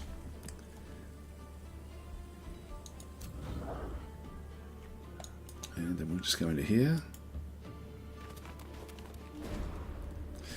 Okay, we've met another free city, the hostile Nitgart, through this side. Grim humans. They've already got demonkin, major transformation. They're already demonic. So, well, just so be it. We won't worry about them. So they're at war with us. They're quite a powerful faction already. Now we can release things as vassals if we wanted to, or we can just destroy them. Now, if we do keep them, they've got haste berries there, which will give us extra. We get plus 20 draft. Well, we won't, but actually, no, we would. We would get plus 20 draft there if we can vassalize that city. Now we're not even close to being able to do that one just yet. Let's head off towards the frost, I guess.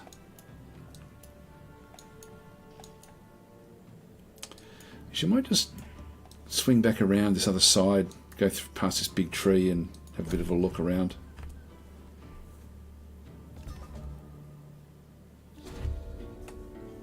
Okay, so this is Ivar Warclaw of Tuskheim. So now it's just asking for stuff. So knowledge should be shared. Scholars from Drastrus will enlighten yours. So we lose 12 knowledge per turn for 6 turns. It's not dramatic. We've got a fair bit coming in, but the relations go up a lot for 18 turns. That's a lot. That's actually very, very worthwhile. Yeah, I'll do this one here. I want to get them as a vassal, just so we can get more income coming in. Produce the storehouse back in through this other side. Now we're at level 5. That means that we can actually go and sort of grab a few more things. Now, if we can get the town hall, we can then start to get the tavern as well, which will then sort of change this unhappiness a little bit. So we'll grab this. Now we need this one fairly quickly, so that we can then grab this. But 221, how much is that going to cost me at this stage? 212. Okay, I can grab that one straight away. And that is actually worth it. Because if I can get hold of this one, and to do that, what we need to do is, at the moment, we've got a limit of 2 away from our capital. When we get the war halls, we end up with a +1 province annex range, so we can't annex this out here anyway. You can sort of see what we can annex out through this other side. But as soon as we get that one, we're going to then have access out here. So let's go and pay for that. So we'll hurry up that production. So we get that one immediately. And then if we go back and have another look, yeah, we now have access out to these. Now this one here, is that one? No, that one's still 2 away. I would like to get the farm for myself, but I want this one for myself as well. So we'll actually just go and claim that one as well, even though it's got defenders on it. So we'll go back across now and attract more population. So we'll grab that one, and we'll then grab we can go with a mine, or we can go with a forester to give us even more growth and a bit more production. We need foresters to boost things along, so maybe we'll go that way to start with. Yeah, we do want to claim that one. It's going to put a bit of pressure on Tuskheim, but I want to make sure I get these border areas because I can't afford for them to box me in. And so this is a good one for us. We have a look to see what else we can now go and grab. So we can get out to here and across up to here now as well. Very important that we get those. So that's actually now gotten where we need to be. A communal tent back in through this side, so we've now got ourselves another one of these. Now I've only got 9, so I can't really build anything else just yet. So we've just got to sit there for a turn and pick up some gold. This particular group. Now, again, this is all good experience for us to destroy things on the way through. So we'll go and I'll send a wyvern down into here and pick up that stash. That just gives me more production, which I still can't make good use of. That's just going to get... I probably should have waited, you know. That's now all wasted. Or I should have actually got that one first before I did and bought it. We've now got like a lot of production just sitting in here.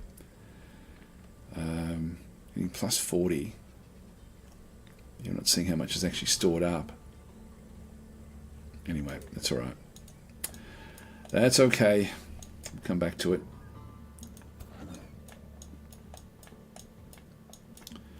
So if we head down here to start with,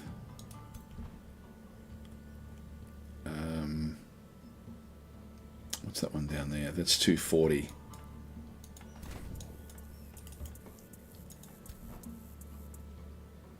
It misses that one there. Actually,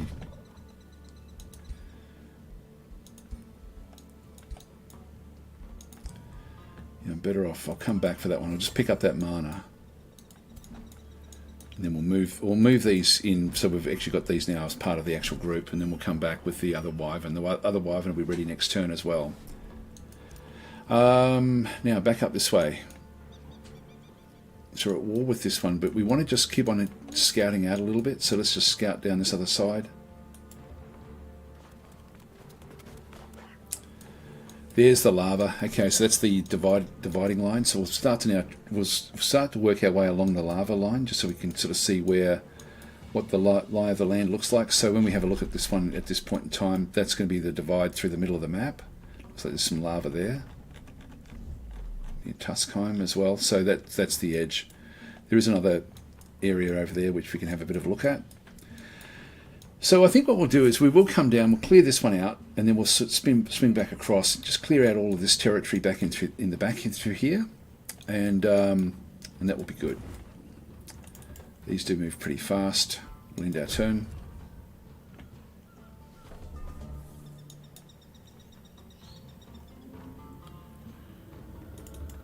Move that one through.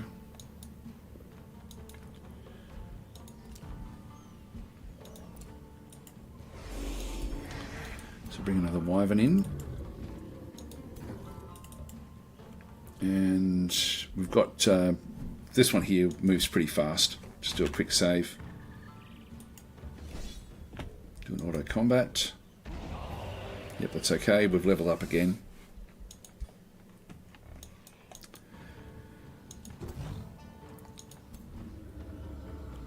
And we'll just head across into that corner.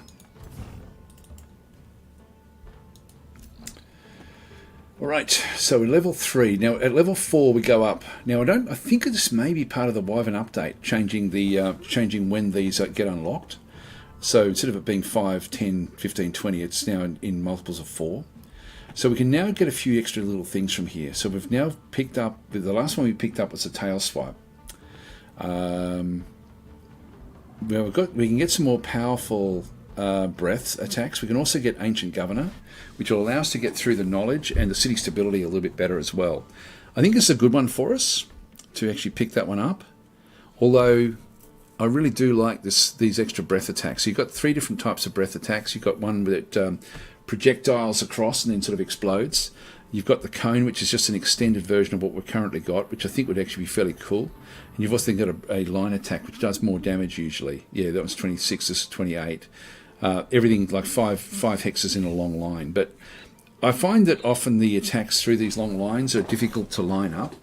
So I think what we'll do is we'll actually go with the cone. We'll go with a bigger cone attack. I'm wanting to get the tail bash, which actually has a chance to stun units as well. And terrifying gorging is fairly cool as well. So there's a lot of good things in here as the dragon starts to level up. It ends up being quite cool. Let's although if we go with Ancient Governor, this city stability is not that's actually fairly important to us, and the extra knowledge. But I might come back for that one. I'll go for the cone attack. So we'll go that way. Confirm. And we'll close that one.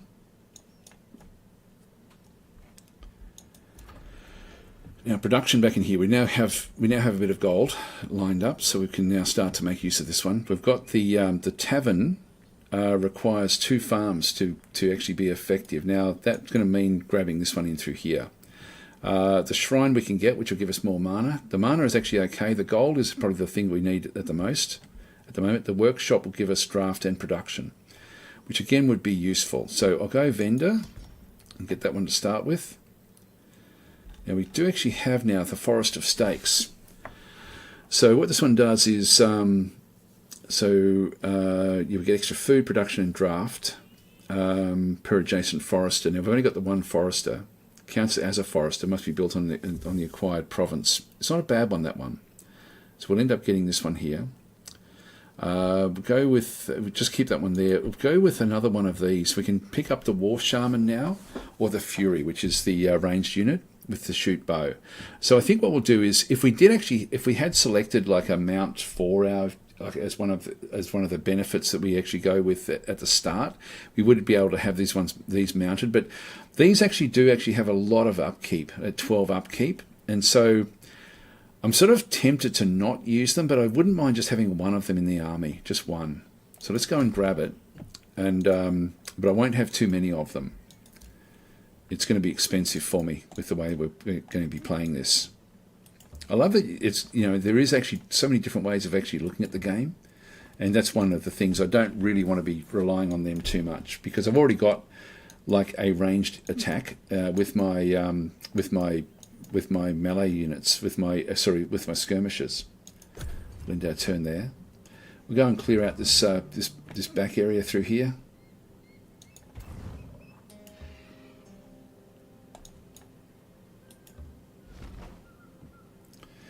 Now we've taken a bit of damage in here. What have we got in there? This is just saying we've got low stability. Yeah, we know that. We've got a new development skill. Now this is going to be founding or absorbing cities takes less turns, which we can't make use of anyway. So we're never going to click on that one. The orders required in here. Yep, it wants to go this way. Let's leave it a turn, and then we'll bring the others across. I mean, I could move in with one of the wyverns or even the dragon. Let's not worry about it. Now we've got a few loots back over this other side. We might just go and grab those while we're here.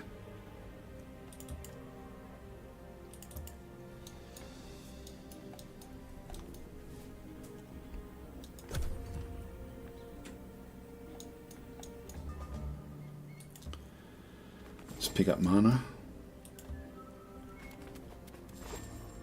Alright, that's good. Spells are now ready to cast. So we can now get the Rapid Evolution enchantment in through the side. So enchanted units get extra experience and resurgence. So we'll go that way.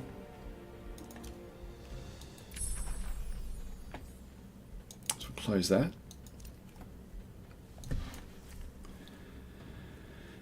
Bring this one across. We want to get this monster den before it wakes up. Now it's only turn 10. Actually, when will that wake up?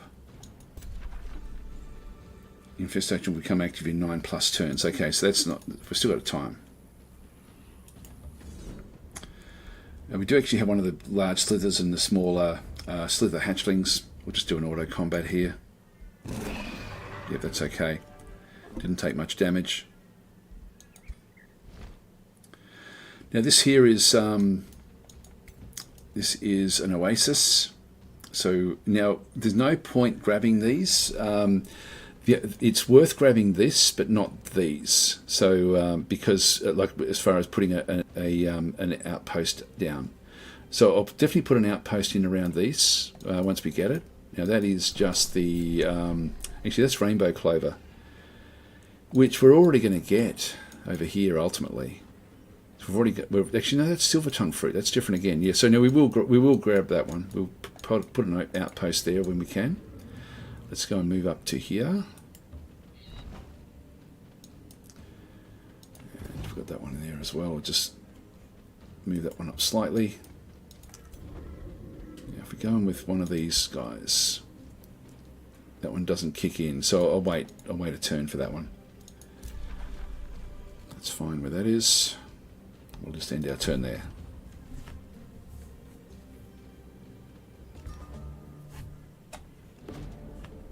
Here we go.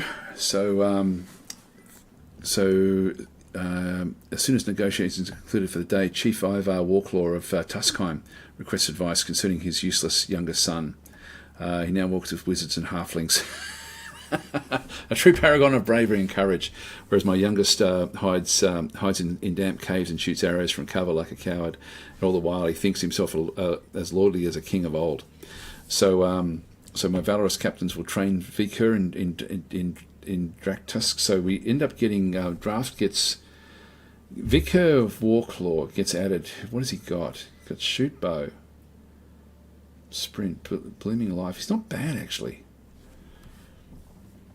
Not bad. And see, he's got the same strength as us. So this is a lizardman unit. I don't mind that one, to be honest. Maybe not. Take my spider hatchling bell, claim its curse and send him off to destroy it. We definitely don't want to do that. We're going to be quite protective of all of our loot. Send Vikur into battle. He wins, great. He dies, problem solved. So this one here is, this was a chaos affinity check. So 50% Ivar thinks leading a charge will instill heroism in his son. Gain 12. Okay, if we lose it though, for 6 turns we lose one of our chaos affinities. And then Ivar refuses. His qualities are abundant. You simply fail to see them. We don't want to do that either.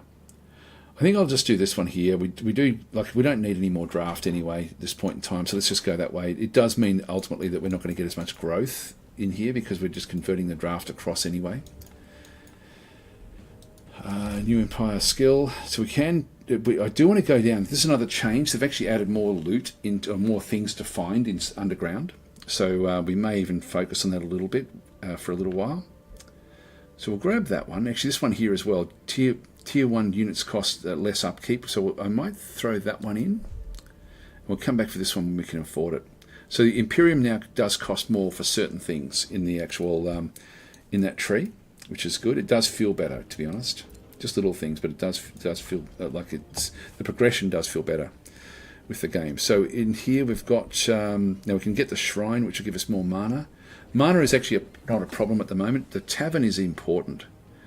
I can attract the population and get this one here, which will then boost things up. Let's just do that. And in terms of the farm, I'll build a farm in there. That then gives me 2 farms, which will then boost the tavern. So I can now get the tavern for cheaper. So I'll go that way. That's good. Arcane Research. So we've got this is Draconic Vitality. This is a minor race transformation. Is going to give me +3 hit points per unit rank. I'll grab that one. I don't really need the slithers at this stage. Ultimately, we will go downstairs with this group. You've suffered a bit of damage in here. Just an auto combat. Again, nothing tricky here. Yep, and we've leveled up again. Great, here we go. So we've got a green lance, which we can't use. The Ring of the Warlock. So this is a tier 3 ring. Gives Sundering Curse, always hits at range 6. Okay, that's pretty interesting actually. Inflict Weakened for 3 turns. Okay, it's only for 1 unit, but it's still not bad. We get a Vampire Spider Hatchling again. Can't really make use of it unless we get another hero. So we'll open the hero screen because we have to anyway. So with the Ring of the Warlock, we can't use that as a Dragon Lord. Alright, so we can't actually put that particular ring on. So it's interesting how certain things work and certain things don't. This is good with the total income coming with the Dragon Horde and the Artifact Horde now. So we're getting extra stuff. Let's just go with our level ups. So to get to the next level, to get the Tail Bash, we need 1 more Dragon Lord skill to unlock. And I think I'm just going to go with the Ancient Governor, which will then help with our city. So we'll confirm that. So next update that he gets, we've also now gone to level 4 here, so we can now go and grab the signature skill. And so these do give different sorts of aspects to the dragon itself. So Astral Aspect is going to give a fortune, increasing critical hit chance for each spell cast in combat. Now I'm not going to be casting very many spells, I don't think. So we've got +2 resistance in there as well. There's 7 mana upkeep for these. Chaos deals 10% damage per negative status effect on the target, stacks up to 3 times, and gain 50% morale from all sources. Materium gives a 30% critical hit chance and +2 defense. That wouldn't be bad actually. The Nature gives +20 hit points, and it becomes watchful. I've sort of been just defaulting to this one because of the extra retaliation that you get. Ultimately, your dragon can do a lot of damage once it sort of gets more powerful. Order gets Faithful. We don't want that for a Chaos Dragon. And then Shadow, we get Soul Drain, which we don't really need. Deal 30 damage against units with low or lower morale. I keep on going for the Nature aspect, and what this one does is it then does colours it too brightly. The Materium, you know, I'm sort of just able to do something different, but I think I'll actually still grab the Nature. It's just the combination of the 20 hit points and Watchful. Although, no, let's go Materium. Let's go with this one here. Let's go that way. Confirm. We're just going to go bright orange anyway. So we're going to get sort of like an orange heart. If we went with the Nature one, we're going to be more of a green sort of tinge to this glow that we end up having. So there we go. We've got that one there. Now these are, of course, the Dragon Lord things that you then can unlock. You don't get much else there. So we'll just go and close that one off. We did pick up ourselves a small unit through here as well. This is a small spider, vampire spider, which is going to cost me 4 at the moment. Now this is something that does evolve as well, so this will be ultimately fairly cool for us. Let's just go across, and I'll start to get rid of some of the other units that we don't want to have in this group. So I'll just move that one back across into there, and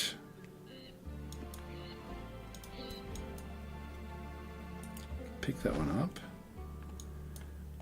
Now there's still more stuff over here, so we will actually end up going that way. We've got, it's a risky battle. I might come back for that one later on.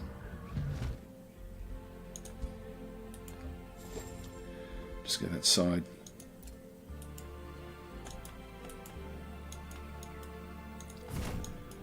Might send these downstairs because we've got other areas we can have a bit of a look at in here, even though we can't do much with them. Have a bit of a look under here. It would be cool if there was something under there that we could actually, you know, make use of, particularly in this early part of the game. Now we're going to be getting our spell casting. So we'll do the rapid evolution. So this will then be cast on the spiders, on these guys as well, and then ultimately as we get other enchantments, that's going to be then put across the whole army. So this is very, very cool. We get extra experience from combat, and we also get resurgence. So that we'll do the enchanting. Continue. And I wouldn't mind getting hold of another hero, to be honest. Let's just see how much that's going to cost us. We're not ready yet, but if we just go across to heroes and go back to recruitment. So we've only got 2 that we can actually hire. We'll wait until we actually get the other thing vassalized, then we'll sort of see what else we get. These are 250, so I can actually afford them, but they are going to cost additional gold per turn. So when we can afford them, it definitely would be worth getting these one of these. This is while Army Leader, Magic Origin units have in the army have minus 20% unit upkeep. That's actually pretty cool. That would actually be very good, actually. And Shadow Adept in through here as well. This one won't be in charge of a city ever, so there's no point getting the Shadow Adept. That's just not going to kick in when governing a city. Not going to happen. So we're not going to worry about those. But let's just wait. We're getting closer and closer now with the negotiations are successful. They've got a pact of loyalty. So we're now starting to move up through this particular area. You know, maybe we will go and grab that other hero pretty early, just so we can get that one leveled up. And I'm sort of, even with what we've got in through here, we've got 3 turns for the tavern. We can't get this Fury just yet because we've got that 6-turn limit on it. So why not go this way and just go and get a what was it, the hero? Let's go back to the heroes again. And I like the idea of getting something that's a bit more like a mage or something, because we don't have anything like this in our stack. So it's got Magecraft 1, so it's just entry level at this point in time. So we can definitely recruit this one. It's got Poison Bolts, Quick Stab. Yeah, well, let's just go with it. It's one of our guys, so this will be okay. Do the recruitment. Are you sure you want to? Yes.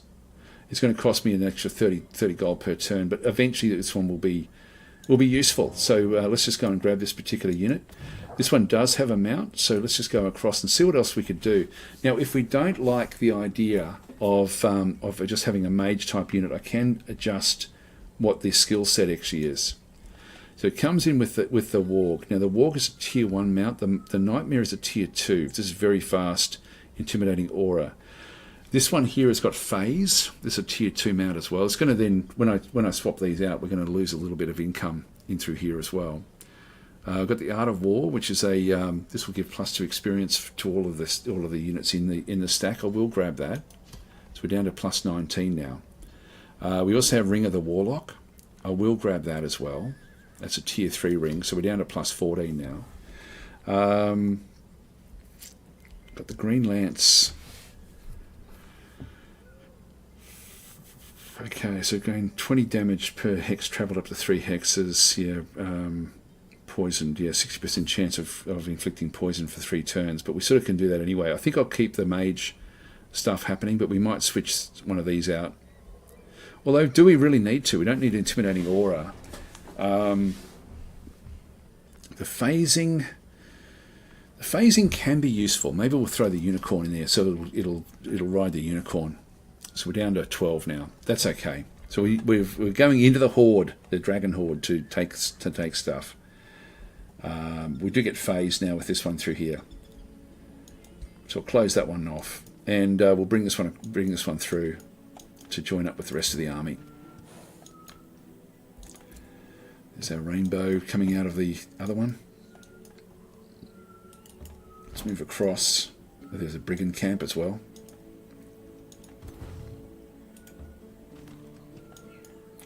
So we come back for that one when we're a bit more powerful. We can't get the golden gate. This is going to be too difficult for us to go and grab. Would have liked to have found more easy versions of these, so we can sort of start to clear them out. Let's go underground. What can we find? Right, we can clear that one out. That's an impossible battle for our group, but ultimately we'll be able to do that. Now, if we grab this one here, we can actually move on to this. We've only got 80 here. Let's just move out do a bit of exploring. Okay, it looks like we've got water all the way around. We're going to have to get rid of that one. I'll just keep that one where that is.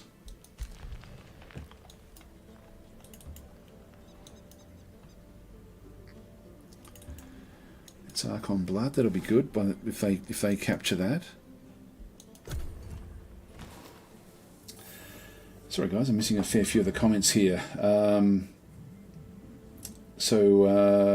Chris is then saying dragons can pick up normal hero skills, but some of them are useless to them as they can't use weapons. I don't know which skills actually. I haven't really had a close look at the actual benefits that if you go with the standard weapons. But no, I think it's still actually okay. I mean, it probably doesn't work as well. They don't get all the equipment slots. They're forced to use them in different ways. Yes, I'm just trying to think of the spell ones. Like when you still get access to the spells, I would assume. Oh, there we go. Just picked it up. Perfect. This is going to work out well for us. So they've got Archon Blood in there. This is actually, where is that one? Archon Blood. We're ultimately going to be able to get this ourselves. So when they become vassalized, that will actually help. So it's important that we go that way. Might just keep on having a look out through this other side, just make sure there's nothing over this way that we need to be aware of.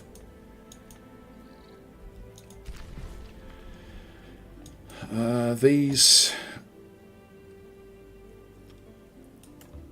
move up to there.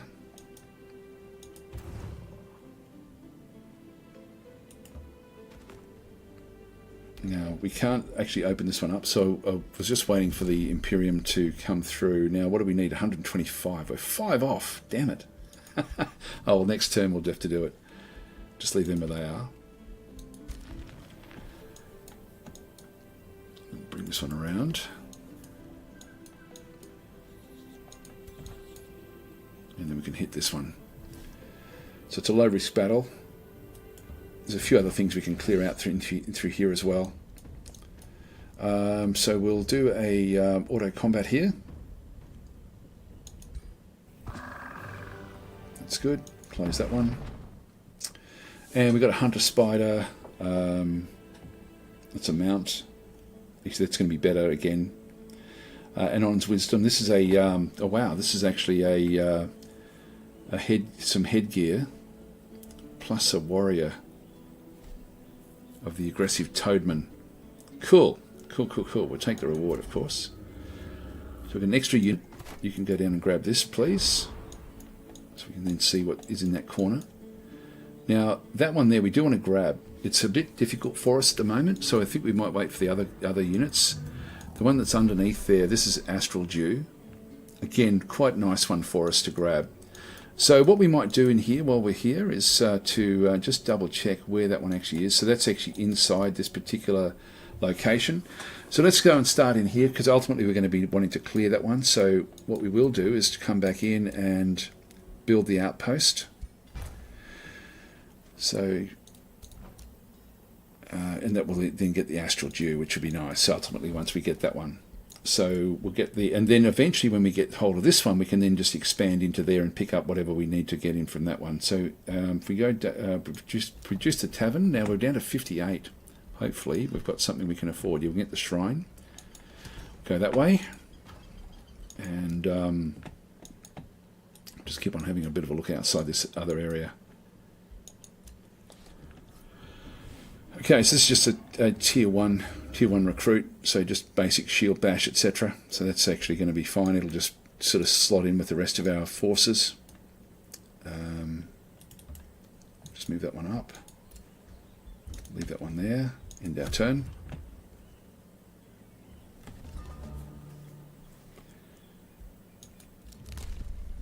Yeah, now we can do it. Grab that one now, and we'll just start to have a bit of a look underground to see what's actually coming. Because this has been worked on a little bit. Yeah, there's 2 of them there. You know what I should have done? Was grab this one here and gone up to here. Now this may be dangerous, but let's just do it anyway.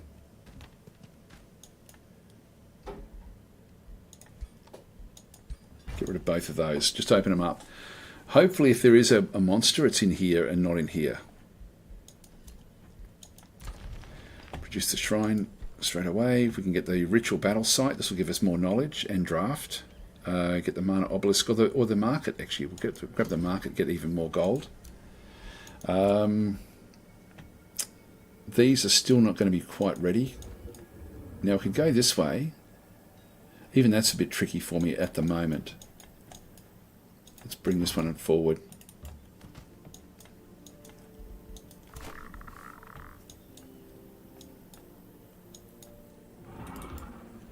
Just leave that one where that is. And we'll just move this one up as well. I'm going to have to sit in here and just heal up a little bit before we do these attacks.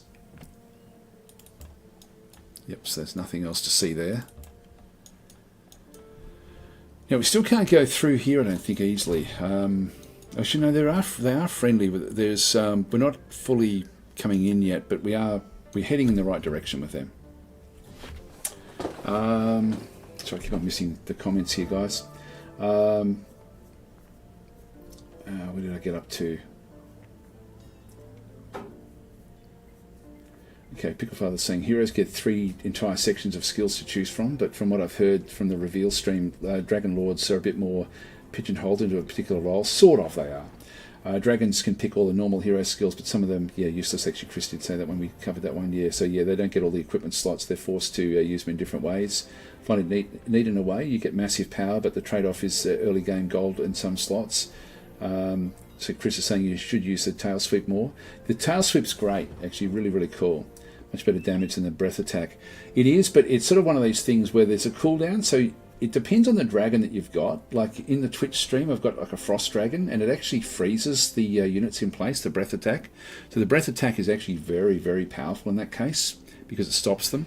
In the chaos dragons, we're going to be causing burning. Now, eventually, we're going to end up with units that can make good use of the burning, but not yet. High availability, how are you going? Saying how much, hello to the chat, and how's the DLC looking? It's very, very cool. It's sort of one of these things where it starts off looking fairly light on, but then the more you play it, the more depth there is to it. It's not just cosmetics. It's actually, it goes beyond, well beyond cosmetics. So I saw that you can make dragons transform to shadow dragons. You start off basically as a shadow dragon, sort of, if you're wanting to go that way. The lizard folk and draconian transformations prefer volcanic terrain? No, they don't. That's actually not... Actually, it's a good point. Someone actually mentioned that one before, that there should be something like that, where the draconians do prefer that one. I agree that would be good, actually, to get the ashen terrain or the desolate terrain to sort of then work in their favour. Availability saying, correct me if I'm wrong, so a draconian transformation is a way to alter any race to become more dragon-like, whereas lizard folk are distinctly reptile and can be altered by... Yes, that's exactly right. So there is no draconian faction. There's lizard men factions, but any faction can be made into a draconian style. So it's sort of like it's a major transformation, but not as major as a full-blown, change of faction, if you know what I mean. Philip's then saying, look at all those research points. What a great start. I got in here. Maybe that's not his first city. We've only got one city. That's all we can get. So we're playing with the Chosen Destroyers, which you unlock through the Pantheon, which is one of the last unlocks in the Pantheon. And so we're playing as that, which means we can only have one city in this particular run through, which is fairly limiting. But we did actually pick up another hero, which is now draining our gold at 30. The hero cap, you can see there down the bottom there of negative 30. We're never going to get more than one city. So we will end up with a vassal. We'll be able to get vassals, but that's all we're going to be able to get. Eventually we want to destroy the cities, though, because it'll then give us even more income. Now we've got the transformation we've already done. I can grab another wyvern. I will do that one. So we'll just keep on bringing these in as well. So we now have resurgence, I think. Do we have a resurgence? Yeah, this one's now leveled up. We can see there that we've got... so this one's now gone to level 2. Great. In this case, God, do I want to keep this one as a mage? And I think it's probably going to be nice to have that one doing this one, but probably end up going more with these. If we go with Shepherd, we end up with the Evolve units having minus 20 unit upkeep, plus 2 defense and plus 1 resistance. If I go with Inspiring Leader, I just get minus 20 resistance on top of the existing minus 20. So I might go Shepherd in this case. This is one of the new ones that we actually have. I might go that way, I think, because we're going to ultimately be wanting a lot of these just as for this particular unit. Let's go that way. So we'll confirm that. And then we'll just go back across to the skills that we actually have through here. So we've got the Hunter Spider, which is a tier 3 mount. So we're getting 26 now after the last lot of stuff that we end up getting. The Hunter Spider is going to cast Web, can jump to location. I think Web is worth getting. I think that's been nerfed backwards a little bit now. I think I can't remember exactly what was mentioned about that in the notes about the Wyvern update, but I think that the Spider Web is no longer as strong as what it was. You can't move and do it. That was always the case, but I forget exactly what it was before this one here. So that one goes across. We're down now to plus 15 in terms of our what we're getting in through there with the hordes. The Duelist Dance. This is a where does that one go? It goes in there. That gets actually that can be then. That's interesting. I didn't realise you could actually have both of them on there. Grants you ignore zone of control and prevents you from being flanked. It's pretty powerful, actually. You've still got the Hunter Spider. That's interesting. And then Anon's Wisdom in through here. So getting extra resistance and status resistance. Okay, when a spell is cast, this unit's basic attack randomly. Actually, that's going to be nice. Let's grab that as well. So we've now taken the best of the stuff for this particular hero. That'll be okay. We'll just keep on going with that. So we're now on a Spider mount. The outpost has now been founded. We want to end up getting a work camp in here, which is going to actually no, we don't want to do that just yet. We just want to leave it where it is. Now it does cost me 10 gold per turn, so there is a bit of upkeep in through here. And what this is going to do is it's going to allow me to heal up a little bit. So I'll just stay where I am with these. Then we do actually have a unit that's going to be able to march. Now it can only get to there because of the mountains that are here, or the sort of that rough terrain.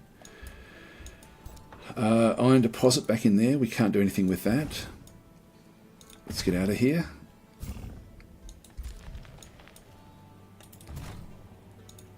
So we do actually, we're okay down there. That's going to be fine. Move that one across.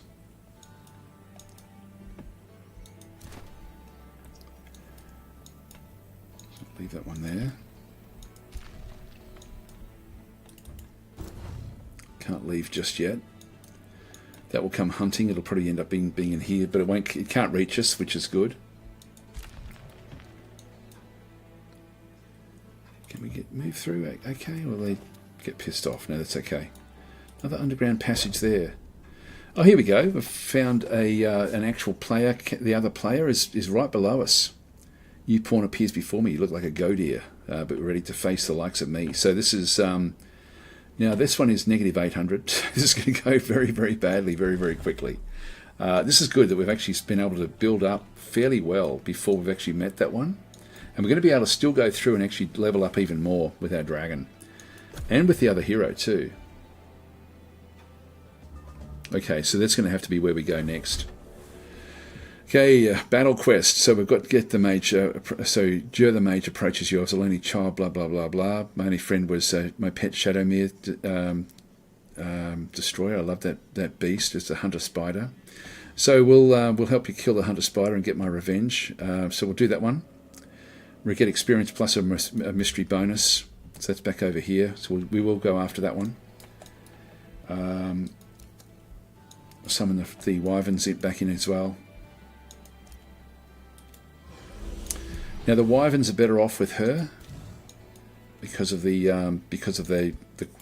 shepherd that we end up getting. So this one here is a wild army leader. All units with evolve in the army have less upkeep, better defense, and better resistance as well. including actually a lot of these units will be that in that category. Come back for those. I'll clear this out, and then we'll sort of move across back in and start to sort of close in on the other group. Back in through here, so this is outpost cost minus 20% less gold to build. Yeah, we start with the work camp already built. It's one of those things where it's the actual. It's still going to cost me 10 gold. Actually, I wonder if that does cost less, like 25% less gold. It's one of those things. I'm going to need more of them. So let's just go and grab it.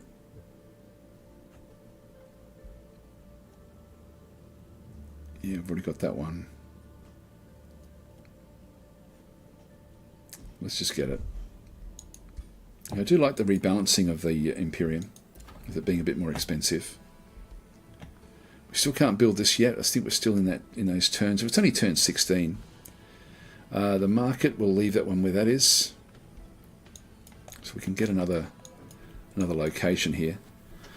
So I want to make sure that I gobble up the territory that we need. So I can get another forester back in here.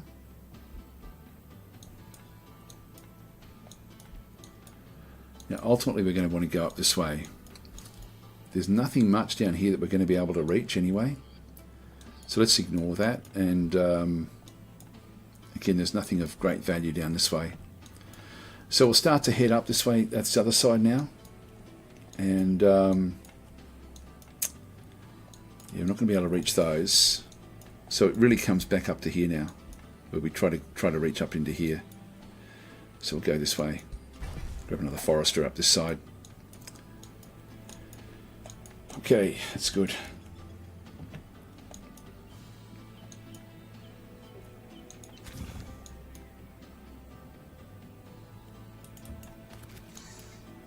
Can't bring that one across.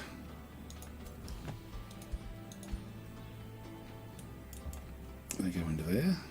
So we've got 3 wyverns now in there. We want the spider in there as well. So this one will end up having all of the things that can evolve in with it. And we'll move this one back into this group. What else have we got in there? Yeah, it's pretty grunty, this particular group.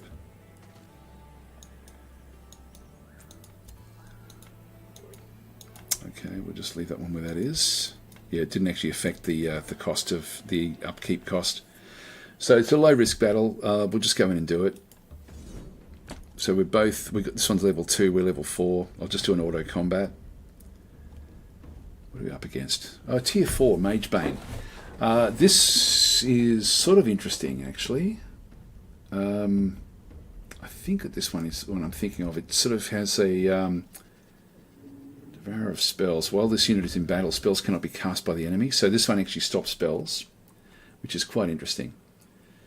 So I might play this one out, actually. We'll do manual combat. We've also got a combat enchantment, so displaced. Every 2 turns, all attacking units are displaced by 2 hexes. That's actually not bad as well, because our forces are all combat forces, so everything is actually pretty cool in here. So we'll just go across and do manual combat. This could be interesting.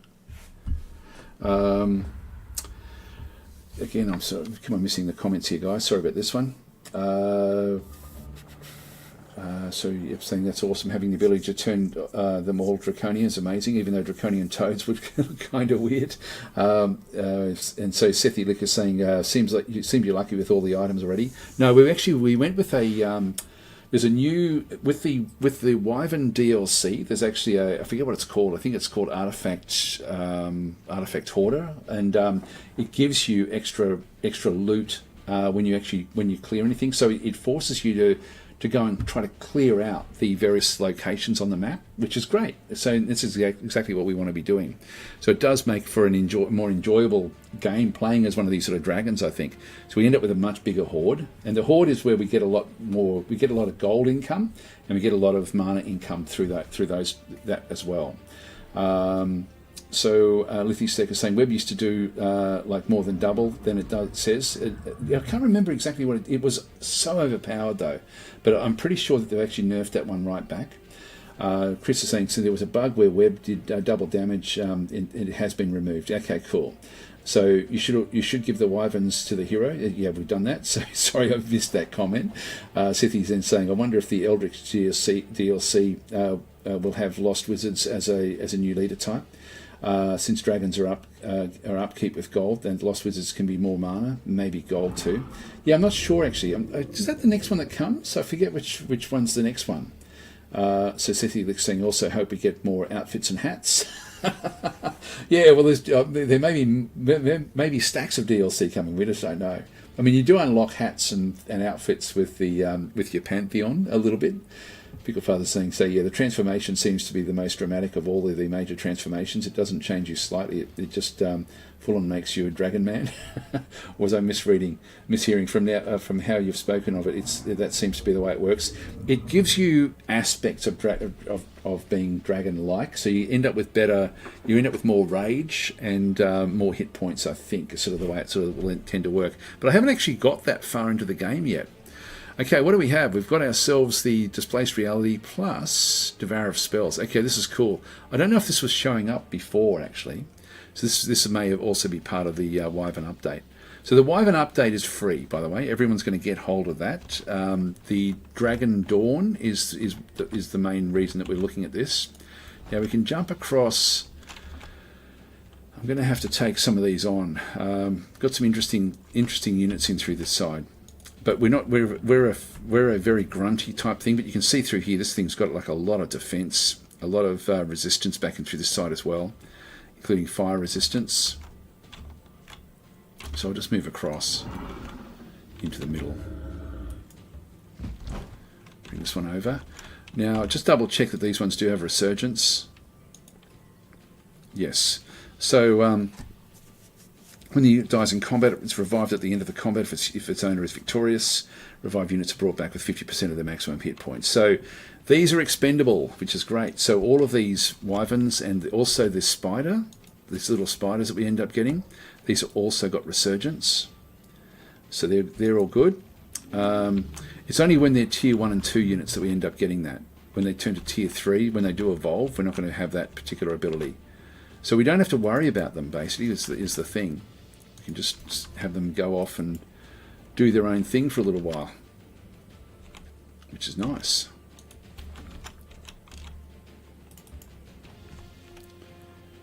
They become meat shields for us. Now, what do we have? We've got they've got the web. We do have jump with this one. We do actually have the Sundering Curse, which is a range 6. So I'll just move this one up into that location, into the high foliage. I should have left that open a little bit for these guys to move up as well.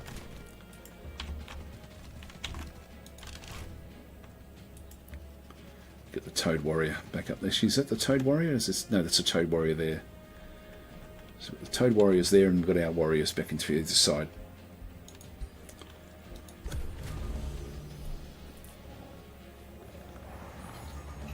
Okay. So, now with what we've got in here, we can melee strike that one there. That's all we can really do with these vampire units.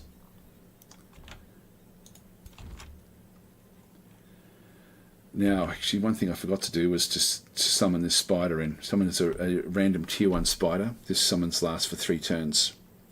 That's weird. That's actually been nerfed right backwards as well.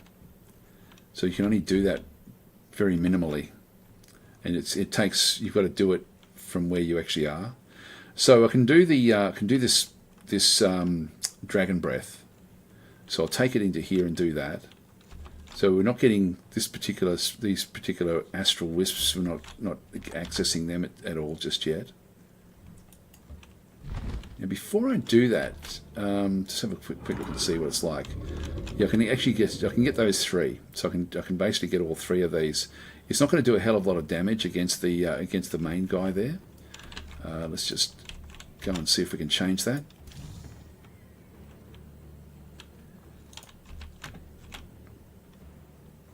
Yeah, sundered defense, sundered resistance, and then weakened as well. Let's do that.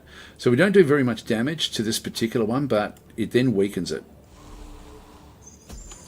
So it's been weakened. Yeah, and we got all of those resistances have now sort of gone backwards. So it's now down to 3 and 6, which means that when we do the breath attack, we should now do a bit more damage than what we were doing before. Let's just go that way.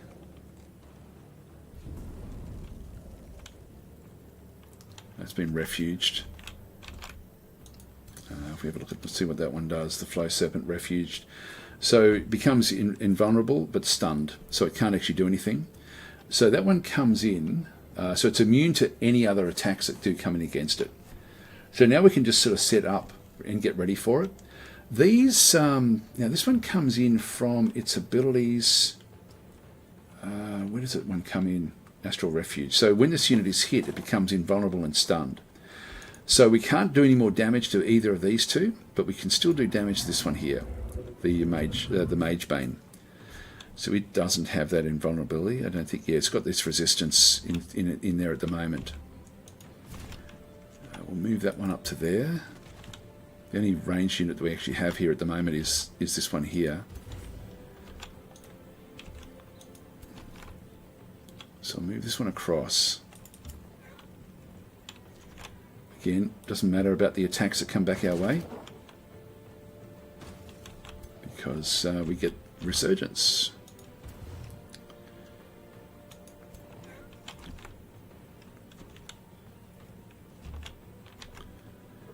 I'm not going to be able to get up there effectively. I need to get out of the way here.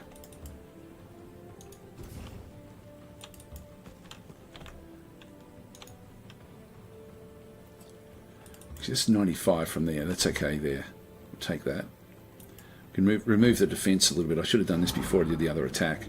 So we've now got Sundered Defense has gone even further, so this will mean it's down to 2. I'll move that one up to there. This one then can come through. A bit more damage going in. No point attacking those, it's pointless. Yeah, we'll just move this one up as well. Alright, that'll do us. End our turn. Whoa, there we go, everything's shuffled around.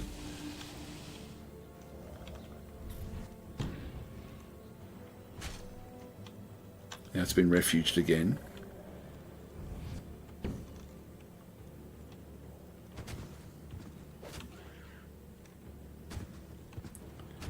Again, it doesn't matter about these units. That was interesting. So that was this thing here that just fired. I forgot about that. I completely forgot about it. Now what we want to do here is we want to go and attack with this one again. So we've got a throw there, which is going to definitely hit. We can bring its defense down even more. So Sundered Defense. I'll bring this one up.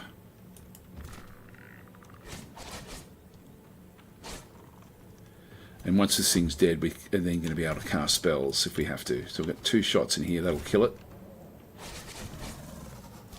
Now I'll still try to keep these things in the attack because now where did the other one come? Look, we've got one that came in here. This one can still be attacked. This one is not able to be attacked, but I can actually now come back in and use the tail swipe. So I'll go and do that. So I'll fly over the top of everything, and then we'll do the big tail swipe into here. This is going to kill off that unit straight away. Bang! Down she goes. Critical hit there as well. We got rid of those as well. So that was a great attack. It is it's incredibly strong what that one actually does get to do. So this one's now been refuged. It's almost dead. Can move that one out of the way. Just surround it with these units. That'll do us. Oh, I've still got this unit as well. Just move this one up. Get it close.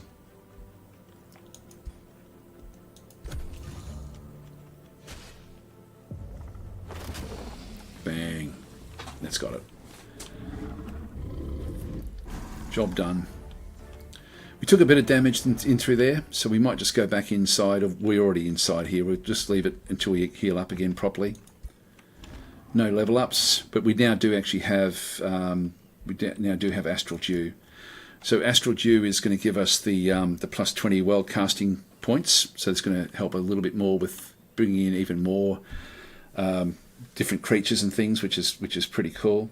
We've got Draconic Vitality now, so this is a minor race transformation. So we do want to go and grab that one. This is plus 3 hit points per unit rank. We've got Primal Mark. Now this one comes with Barbarian. Yeah, grants non-barbarian to use Primal Strike. I don't think I'll worry about that one so much. Vision of Victory. Maybe this one is the better one to go, but this one I can get in 3 turns rather than 5 turns. I've also got the Wayfinder here. This is only for the Scout units. There was a mod that actually made it so it was Scout units plus other, like some other units as well, which would actually make it more viable, but I'm not going to worry about that one. I think it was Skirmisher units also got the boost, and I would grab it if that was the case. Okay, so we'll leave this one here just to get this one healed back up again, get Brimfang going. Yeah, sorry, I'm missing more comments, guys. So, where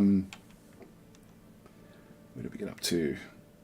Sethi's in saying that's the last one. The next one is Ashes and Empires, which gives mana fueled machinery stuff. Supposedly that would be cool. That would be the as you say the mechs and stuff. Which we've already sort of half got with the golems, which would be good, and new Materium, yeah, Mega Mech culture too. Yeah, that'll be really quite interesting. And then Primal Fury gives nature primeval culture, which is the third. Great, okay, yeah, no, it's. I hope that they're all as good as this DLC. This is really cool. Now we still have that other beast which is wandering around in here somewhere. I'm just going to leave it until I can come back with some degree of certainty of being able to destroy it, which is not the case at the moment. So picking up our units in through this side. Now there's no other, what are we getting? We're getting this one in 3 turns. I want to now get the Draconic Vitality with our minor race transformation, so we'll definitely go and grab that one.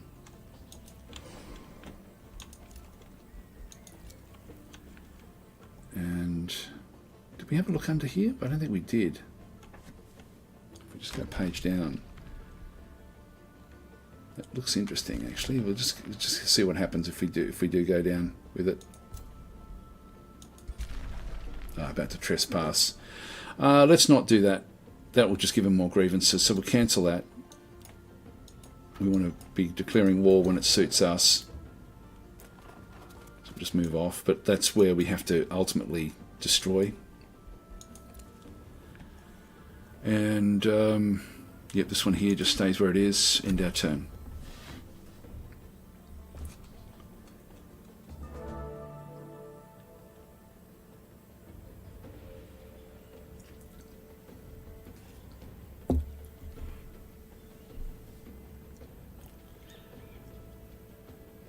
Okay, so we've got that one now is almost healed up. This one's okay, so we're actually okay to now start to wander off again. So we want to have this unit ultimately will then go back up to here. So let's move across. Doesn't quite get there. But you didn't quite get there either.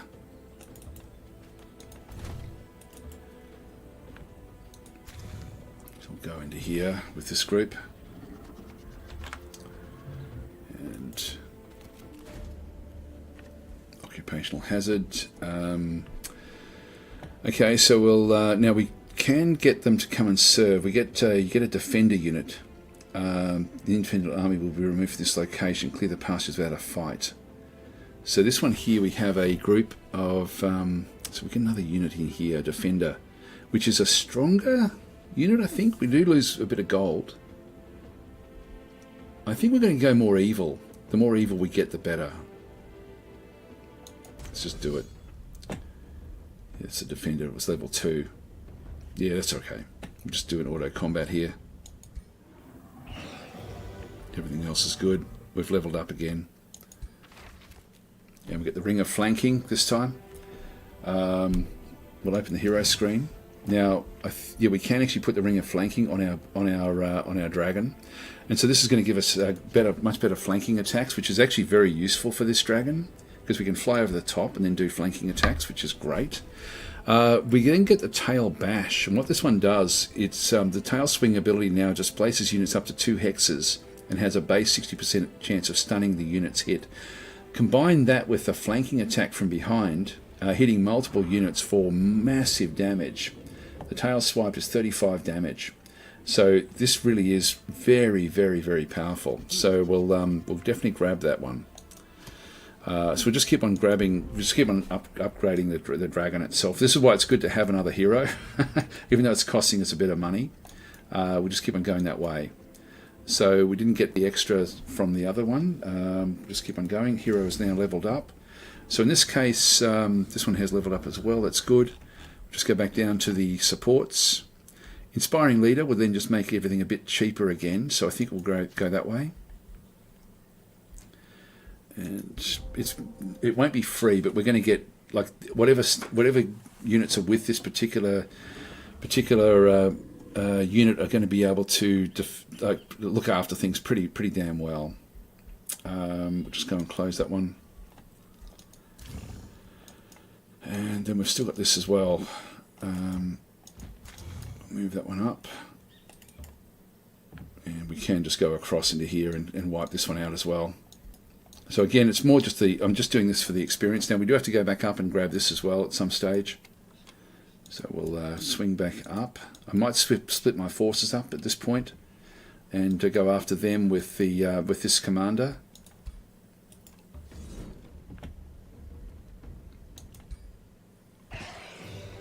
Oh, nearly lost that one. So these have now gone up to elite level. I think once these go up to the next level beyond that, when do they evolve? I thought it was at elite. Oh no, champion evolves into wyverns. Okay, so that's actually different as well. I think it used to be elite that they leveled up, but now it's actually champion. And so we evolve into either a fire, frost, gold, or obsidian wyvern. I don't know if we get the choice. That'll be interesting to see.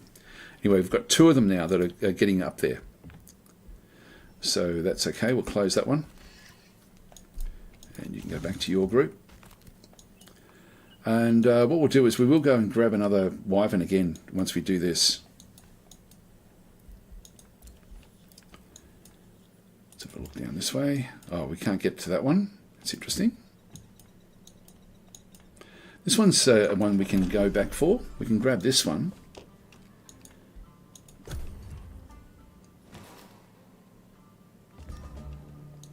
Actually, I'm just thinking, I wanted to have the more powerful, like both stacks to deal with this one here. We'll see how we go. I mean, our dragon is getting so powerful now. Produce the market. That's good. The Fury's only 1 turn off now. Got the obelisk. Mana is not really a problem. It's still gold. That's the issue.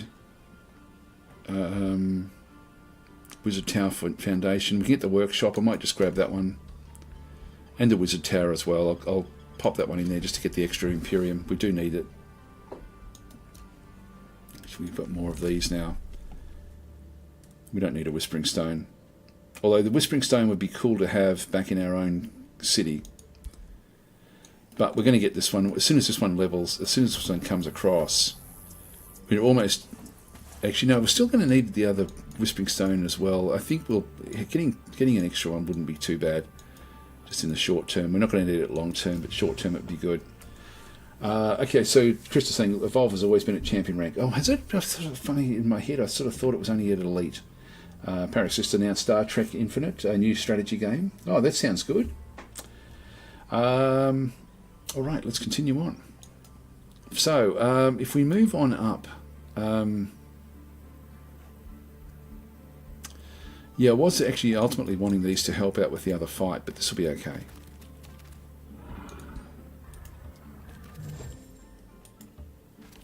Get that one more mana. these aren't that bad, so we'll just move these back across. They'll heal up on the way through. These ones aren't great, so we'll just move them back down into there. Leave them where they are, so they can just heal up inside our territory.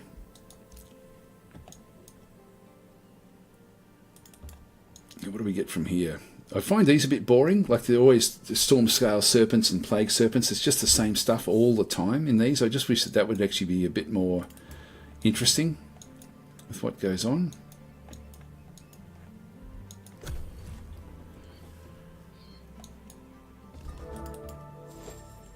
Grab that as well. Okay, they've declared a rivalry. That doesn't matter. We're already at the most negative one that we can go for.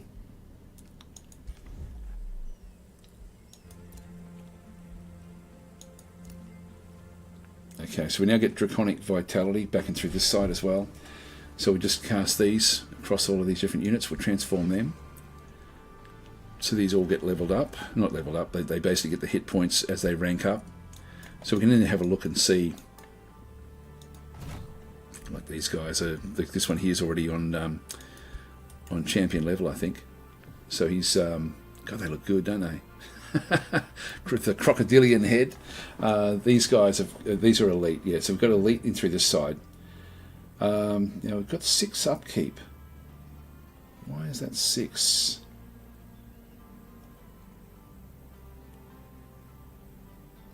Base upkeep. I thought it was only 4 for tier 1s. Anyway, that's okay. So we've got hit points will be we've got out of 104 now. So we've got the your friendly domain plus 24. This is a regeneration. It's not telling us what the actual amounts are, but 104 is what we can actually have. This one in through here. If we go and right click, these have got 70. Okay, so and these are 6 as well. Maybe it is 6. Okay, so yeah, availability seems very cool. But that's the other thing too. If you have a look at this one here, like these have got a different, like there's different lizard heads. So it's not just the one type of lizard. So that it's a female skirmisher. Close that one off. But there's a fair few different types of heads in the actual game itself. Now we can't get the Golden Gate with this particular stack. It's not going to be good enough. Okay, this one's now leveled up to level 4. Fantastic. So we can now go up into here and get our one of the signature skills. Let's have a bit of a look down in here. Now we can get things like the Lightning Evoker. The Fire Evoker we get with 1 more Battle Mage. Do we have anything else in through here? Experienced Leader. Now, I'm in no screaming rush to actually get everything leveled up, even though we already are doing that anyway. Defensive training. So we end up with, they get +1 defense, +1 resistance. It's better action. Need 4 more support skills to unlock that. I think we'll go back to more of the Battle Mage stuff now. So channel power magic attacks gain +80% damage until the end of the next turn. So that's an actual channel power skill that we can then go and do. Now we don't have enough of those in our thing to warrant that. This one here we can get Lightning Evocation. That could be useful at different times. And this one here is just resistances, which I don't really need. So I'm going to go with Lightning Evocation. We'll just confirm that particular one. We'll close that. Visions of Victory. So we've now got this particular one. We'll select New Research. So we've now got the other tier 1 spell. I might as well just go straight to Pyromancy, because it's going to work in very, very well with what we've got. So we'll select this tome. So we get Searing Weapons. This is Warfare, Novice Hero skills, so we can actually go and grab that one. Now, I don't know if that's... this one, I don't know if we can actually... We should be able to pop that one onto our main dragon, I think. Funeral Pyre as well, which we built on the acquired province. We'll test that one out. That would be a good one actually for us. Fiery Arrows, Searing Blades, all this stuff's going to really, really help us a lot. So we'll select that one. It's going to be expensive though in mana. But it will then make all of our units, all our low-level units. So I'm going to go, oh god, the Pyromancer would be a good one. Ignite would be a great one. Searing Blades though, I think we'll go that way to start with. These are all just 3 turns to get these.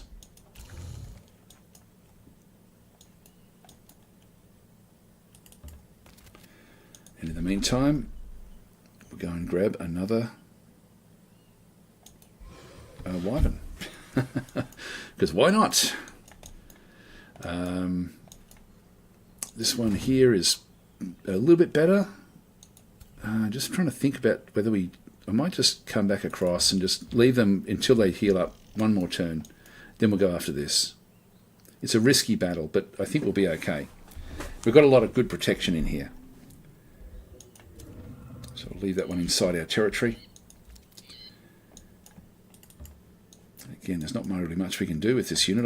I'll bring it across. It can just help out with the fight. This one here. I'll move it down. It's our Fury.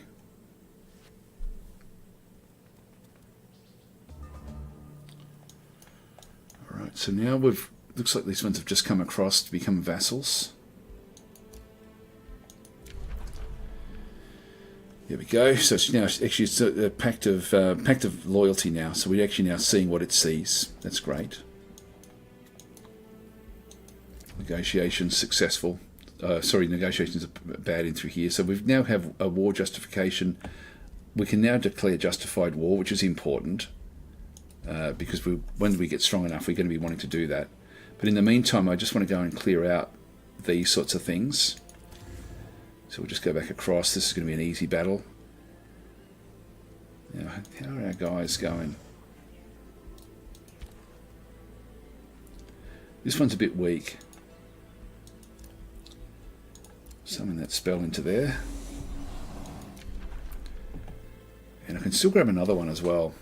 I think I might just keep on doing these. Bring more and more in. Got to be careful though, I guess, with the mana. Unit upkeep is fairly high at the moment. That gives me 4. And they really can't be killed as long as we don't lose battles. You know, they're basically just able. I might just leave it at 4. I think, although it wouldn't be bad to get a couple over in the other stack. So I might just go for another one, another 2. Close that one off. Signature skill. So we forgot to do this one here. Okay, so what do we got in here? We've got the standard old one. So blink makes this unit teleport to target hex. We don't need that one. Reckless rage. That's for melee attacks. We don't need that. Frostfire detonation would be good. Summon animal is okay. Blessing we don't need. And dark ritual. Enemies in a 1 hex radius sustain damage. I won't worry about that one either. I'll just go Frostfire detonation. This is probably going to give us the most bang for buck. Let's go that way. Okay, so that one's done. Close that one. And now we'll just go in. And we'll just do an auto combat. And again, we can't lose any of these, so this is all good stuff. This one's starting to level up as well. When these start to go up, it's going to cost us a bit more as well in upkeep. Successfully hunted down the hunter spider. So what we can do through here, we get enough experience to level up, so that's good. Train the new recruits in Dratrisk, so receives 291 draft. We have a bit of money. Yeah, I don't know. If we avenge your old mount, get out and train a new one. So this one here, we get you get a new hero, an item, the Demon Boar, which is a tier 3. Now that's worth money to me, even if we don't use it. So this is one that we can actually just pop in because it's going to be worth money and mana. Let's just do it. Let's grab that one there. I think that ultimately that's going to be more valuable to us.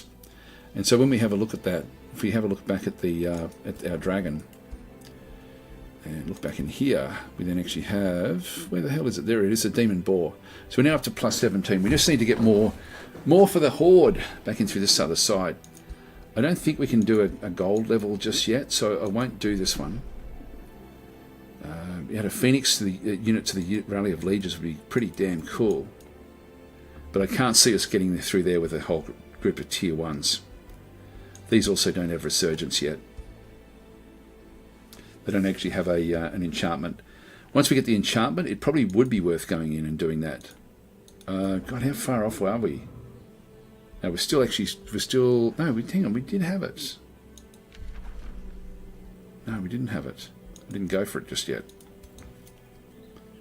No, we didn't. Searing weapons, that's what we need. Searing blades will then get us what we need to go in and grab this.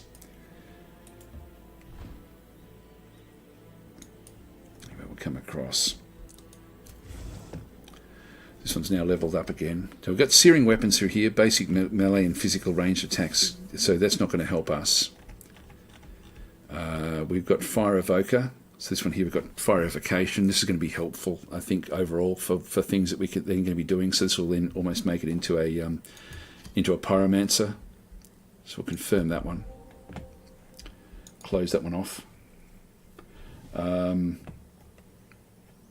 And we'll just go up and clear out this other one, and then we'll move back down to sort of help out again. Now I might just go up and clear this out as well.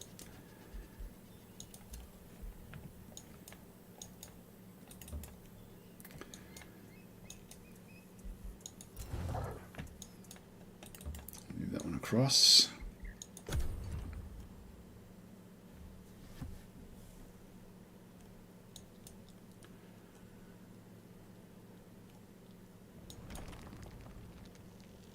Oh, here we go. It's come out. Okay, so Chief AoW4 offers aid during a war with Nidgard. So it looks like they've declared war on us. So buy troops from Tuskheim. So we lose 165, and we gain a fury of the scale. That would actually be worth it. You'll voluntarily aid us in honor. So we lose 46 Imperium. You gain a fury. So we can either do either gold or Imperium. I think we'll go Imperium actually. You know, Chieftain, what happens to those who are greedy for a dragon's hoard? So this one here is a attempt to intimidate. So this is we've got a 60% chance of success with this. Yeah, we won't do that. It's not good enough just yet. With our Imperium, we don't have enough. Reject their offer. So we'll actually go this way here. Grab another fury. So there must be a war that was declared, I'm guessing. Or no, it's already this one up here. Yeah, Nidgard, that's the one that we're at war with. Now they will send raiding troops down at some point. Not that we have to worry too much about it, but we could actually go after them first, actually. We might just swing back around and then go and pick them up. It's a safe battle, just auto-combat this one. So it looks like we would have lost that one in the fight, but it comes back to life. Actually, no, they come back with 50%. That one we probably lost, I would guess. These are getting close to leveling up now. Now, I'll stay where we are just to get these ones all healed up. So you can just stay where you are. We'll summon in the next one as well.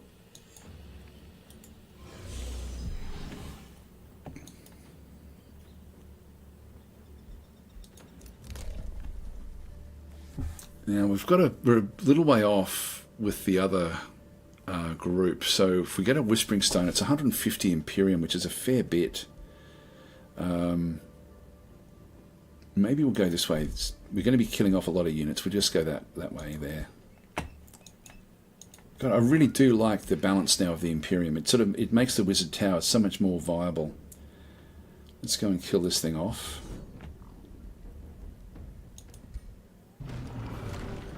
So it looks like that one did get killed and it's come back to life. There we go, picked up a bit of gold there from that particular attack. Okay, we've now got we're now getting an extra 5 coming through this other side now of Imperium. Mana is actually still okay. We can get the granary. I might just grab that one just to get more growth in this particular city.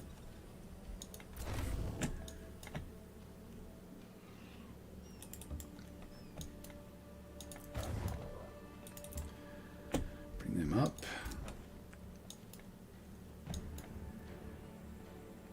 Now it's a risky battle at this stage. I might wait until we've got the others coming in first.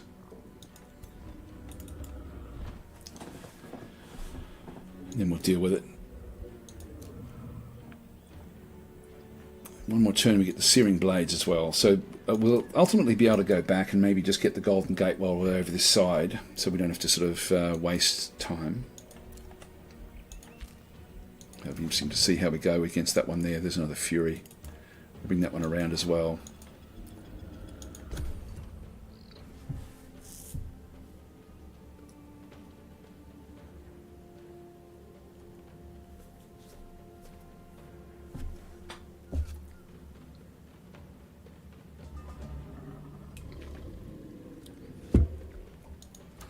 Okay, we can grab another province. So we can get this one now and get even more mana. So we'll go that way. So we need to clear that one out. So let's go and do that now.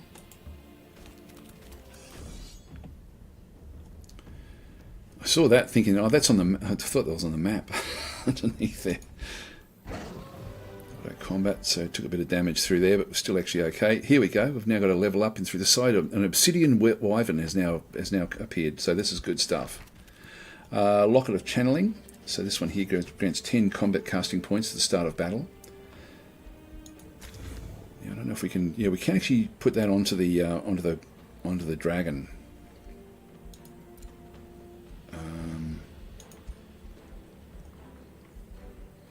Yeah, you can put the locket that one in there as well. I'm thinking that that's going to be more valuable for this particular group. So let's go and do that. And if we have a look at this one, actually we've got two wyverns. We've got a frost wyvern and an obsidian wyvern. So these are now full blown. It does a bit of frost damage. So it's not going to be awesome. Demolisher, yeah, that's okay. Low maintenance, that's cool. Unit upkeep reduced by minus 25%. So the cost is 10 upkeep, which is actually pretty damn cheap. We've got this one here as well, which does lightning damage. Okay, that's good. That's good. That's good. So some of these are now starting to get up there. Now these don't level up anymore. So the effect that we actually had there with the extra with the shepherd is only for the low level units. We don't get those with these wyverns. So they're basically no longer really viable for this particular group. So I might as well send these back to help out with the other stack, because they're no longer really going to be of any great use in there. Actually, I've got 3 there. I didn't mean to do the third one there. I'll bring this one back across. Searing Blade, so now we'll actually go and select new research. You've got Primal Mark, Lesser Magma Spirit, or Slither. The Lesser Magma Spirit would be another good one for us, so we'll grab that one. And we'll go with the... we will now go and get Searing Blades. So we'll grab that one.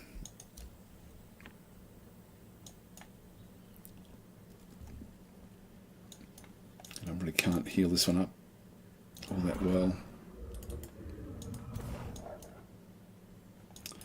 You know, I might just send this one up. Oh, there's the other armies. So what have they got?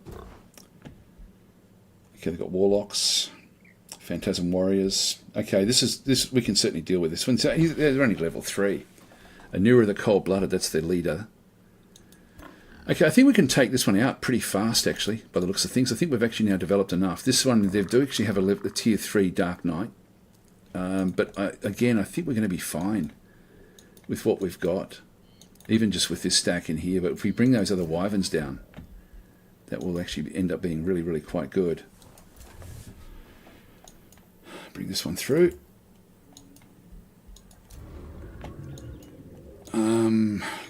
God, do I go with it? I mean, we do have an advantage here. What I might do is I might wait till we get Searing Blades. Let's just leave it there for a turn, because then that will then make them where they've got Resurgence. So we're going to see a big drain on our mana.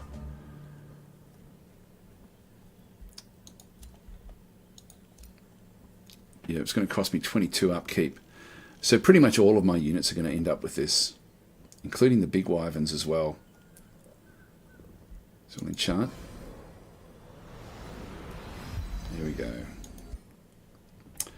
So all of my basic attack troops will now have resurgence. So if we have a quick look at these guys.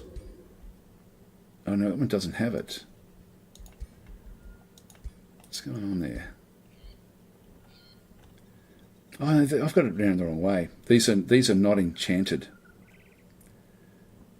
So it's only the wyverns and things. So it's only the magical creatures that actually end up having it. Yeah, so they have it. They have the searing blades. Okay, so no, I had that one around the wrong way. My apologies, guys. My apologies. So we'll go with. How should we do this? Bring that one down. And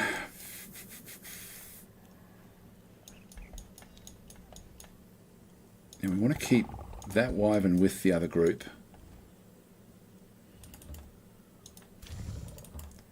There's only 4 of them there.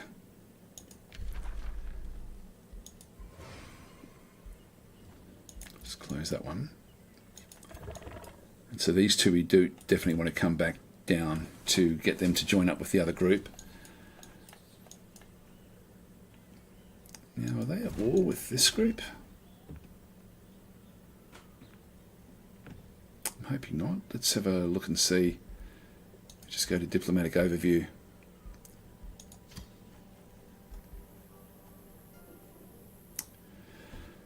No, that's only the majors anyway. But I think we're okay there. I think they're just wandering around. I mean, that's where they've got to come out. They're building more stuff down this way. Actually, if they build more cities, this is all good for me. So I'm not going to rush this. This is something we can definitely... I just hope they don't get this. I want this for myself. So we might actually go across, grab that. Yeah, rather than go back for that one. Because I did screw that one up a little bit. Well, let's clear this out now so we can go across and try to clear that out, that other area. Although it looks like they may be down here. Yeah, it's sort of important that I get to clear those out myself. I can't bring these in, can I? Yes, I can. So I'll bring the Fury in. In terms of what we have in here, I'll move this one back in with that other unit. Can't move.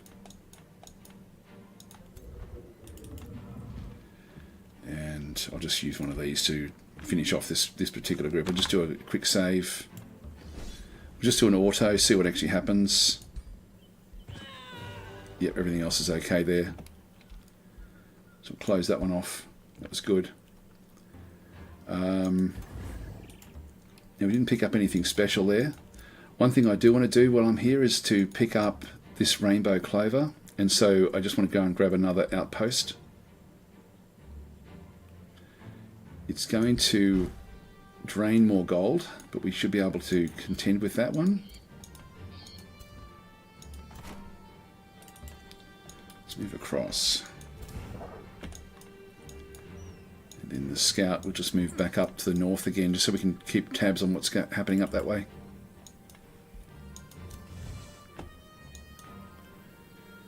Now that's going to be a hard one. Bit too risky for us at the moment.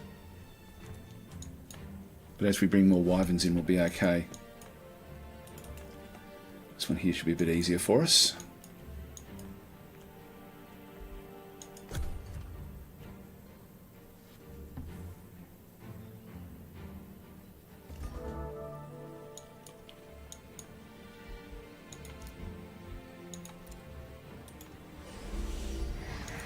Another one in.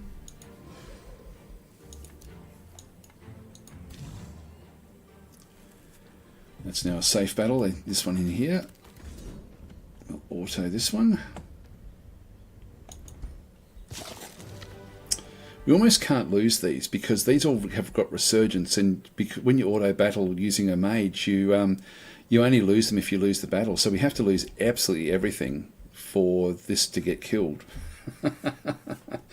So it's just not going to happen, is it really? With these sort of attacks anyway. We'll just go and Collect 15, that's all right. We'll just go and close that one off. And we get fiery wake boots. Just go to the hero screen. What's this one here? This is Duelist Dance.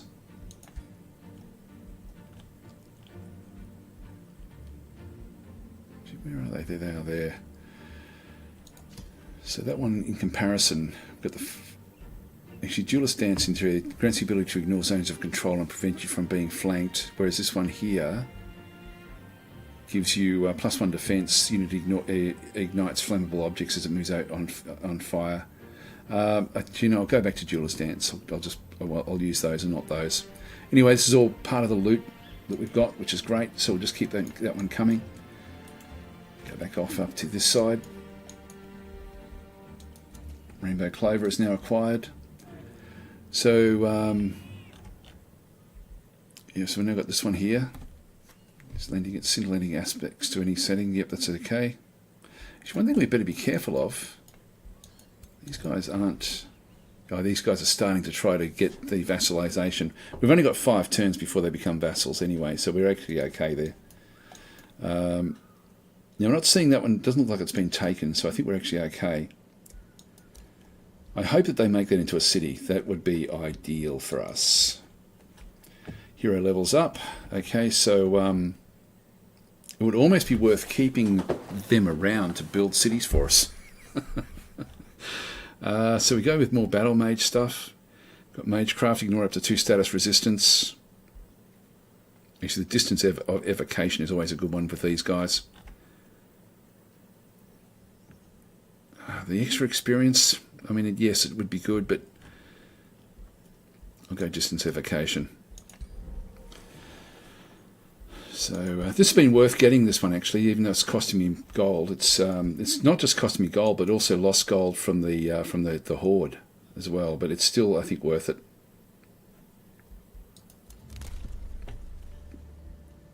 Farms grant +5 food.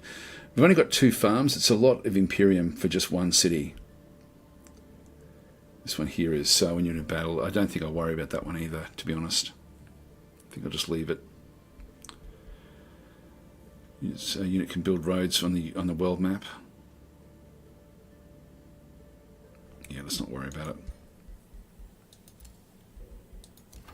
So we've got another granary there that's going to give us more growth. Blacksmith will give us draft.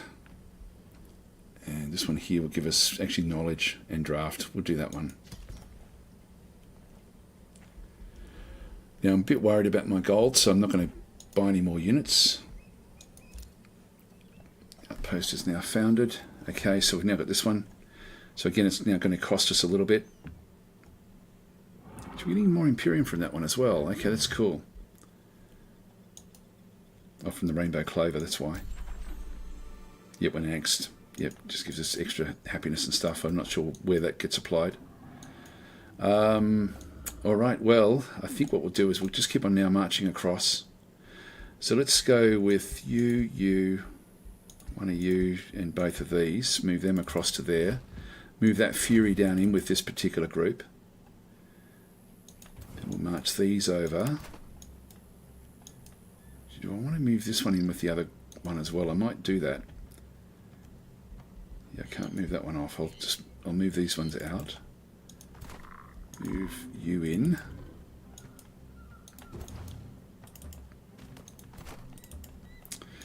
Alright, so we're getting a nice little stack in here again. And we've still got these guys coming down to join up with them as well. So they'll be there in 1 turn. That'll be good. This one here we're just going to send up to see what anyone else gets up to. Now they may even build another city for us in here somewhere, which would be ideal.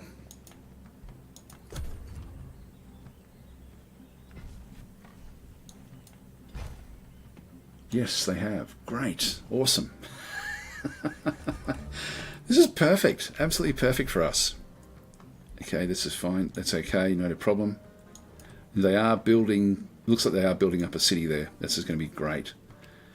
Now what have we got underneath there? That's Arcanium ore. Yep, so we do want that one as well. So I won't declare war just yet, but I do want this Lob's Hollow. I do want to grab that pretty quickly. Let's move these down.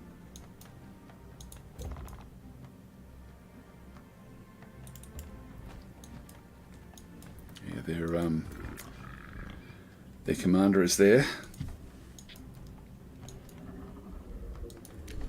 Another ruler started negotiating. Yep, so they're negotiating with Tuskheim. Good to know. Just double check. No, that's okay. We're miles ahead. 4 turns and then they become vassals. So I'm glad I didn't get the extra. I didn't get the extra one, did I? The extra. What is it called? The Whispering Stone? No, I don't have it. That's good. I was thinking that because that's what I wanted it for, and for 4 turns I'm not going to worry about doing it now. So we can grab another fledged wyvern. So we want the wyvern in with this particular group until they level up. Oh, this one's now gone up, the Vampire Spider Matriarch. I'll keep that one in there for now, just while we clear out the rest of these. We'll attack. In we go. So auto combat. Leveled up again, which is great. So that's all working fairly well. Now, yeah, with the level up, we'll just go across. Got Frost Evoker. I don't think I want that one. Arcane Strength. So magic attacks gain plus 10 damage, plus 10 accuracy, and ignore up to 2. That's a good one, actually. Go that way. Confirm. Done.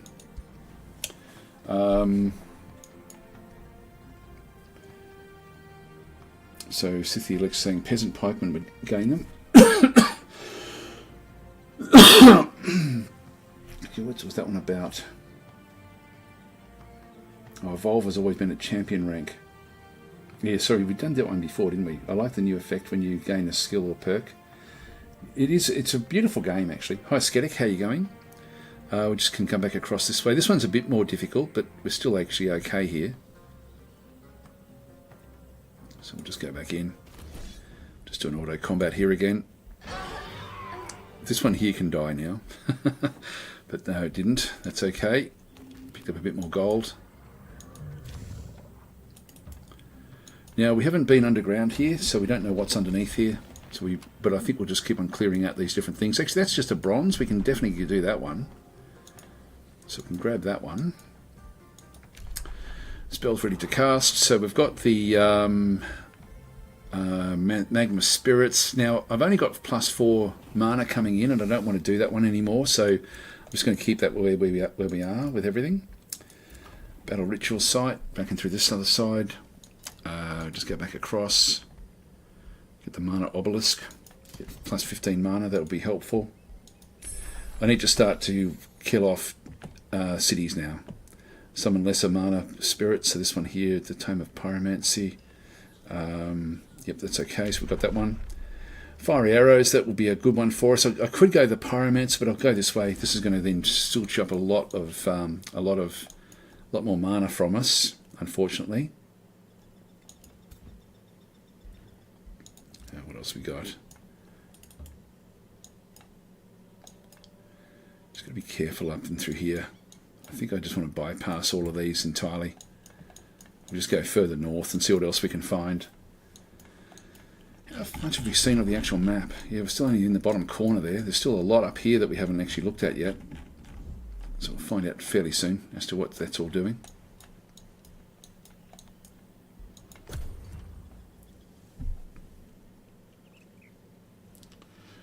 Hopefully that becomes a city, and they haven't got this one just yet. So Eternal Freeze. So this is a so through fate or blind luck, the currents of change and chaos bring your attention to a chilling scene. The Snow Spirit and his frost-ridden followers are slowly turning the area around them into ice. So yeah, winter is over. Let's melt some ice. Let's go and do that one. So that's just right there. This is interesting because this is actually a different sort of attack that we've seen than a different sort of quest than what we've seen. We get a lot of dragon killers, but this is actually quite interesting in the sense of what it's going to then have. So We will bring this one up. Now, again, I want to I'll probably ditch, but both of these, which are fighter units, you've got the fledgling in through there. I'll just move both of these off.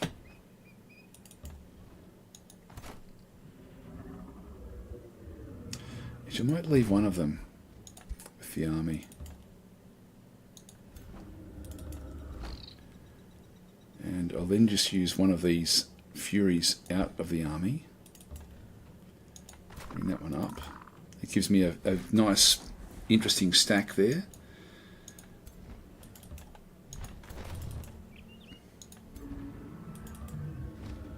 And then I can bring these in, which should then give us a bit more... I think we'll get a little bit extra. No, I didn't actually. I don't actually have this one leveled up that way. I'm going to have to get that one enhanced a little bit just to give me better upkeep. What is this one? This is your units and cities gain +3 sensing range. I won't worry about that either at this stage. When you win a battle, you have a 25% chance. Yeah, we don't know what that either. This one in through here. So city structures cost 20% less gold to build if we want them. That wouldn't be bad. I might grab that. Close that one off.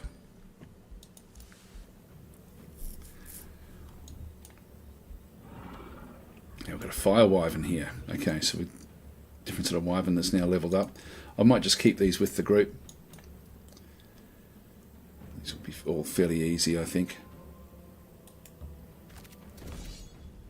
Auto combat.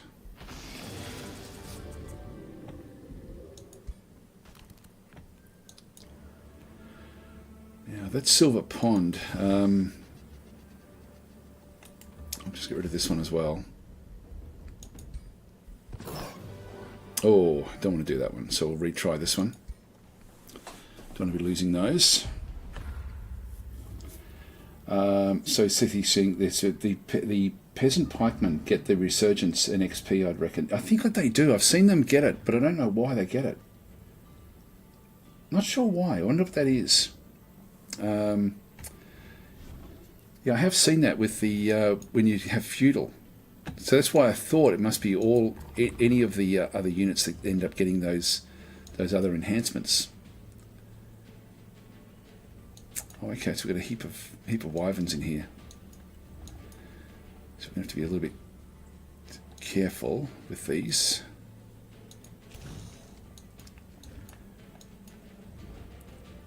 Just move that one into there. Skewer that one.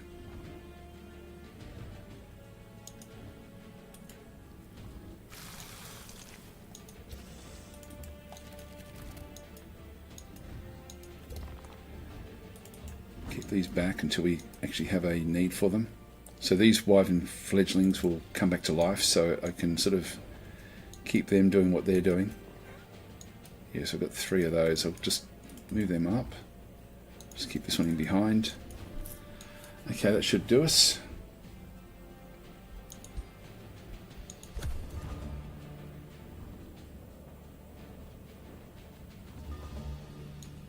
Now we can do a big spell attack in there.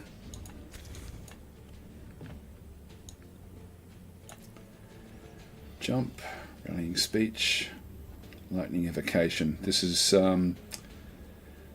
yep, don't want to do that one. That's the web. It's only range 4. This one here is range 7. So we can do damage there. Actually, that's not what I wanted either. This one is range 7. This one will do damage to all of them. A little bit. That one there, fire evocation, deals damage in a 1 hex radius. And then it creates burning. So let's go and do that one there.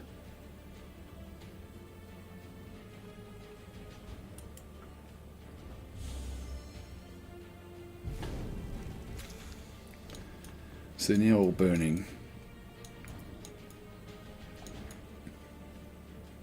Just move that one up a little bit. Keep it up there.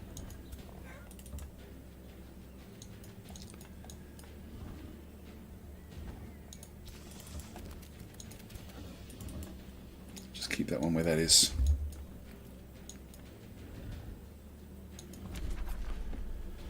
So we don't have any actual damage spells at this stage. We do have healing. I'll put the healing on this unit.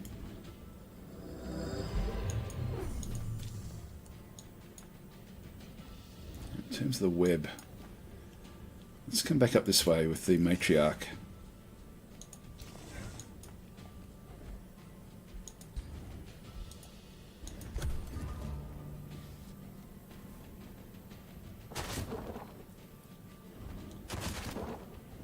Yeah, wow, getting draconic rage.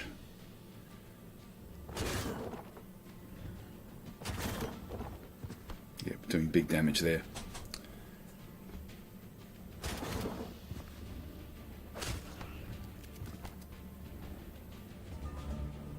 Good stuff. Bit hard to tell who's who, doesn't it? With all of this. Yeah, so we can kill that one off.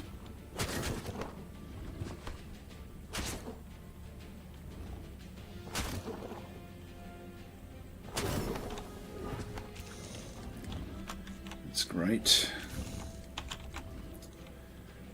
Kill that one off as well, just with the standard poison bolts.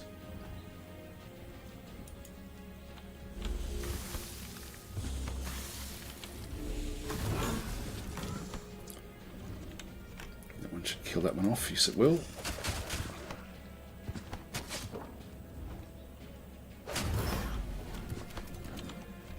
Yeah, we may get some criticals now as well. We don't get the kill here, but we get close.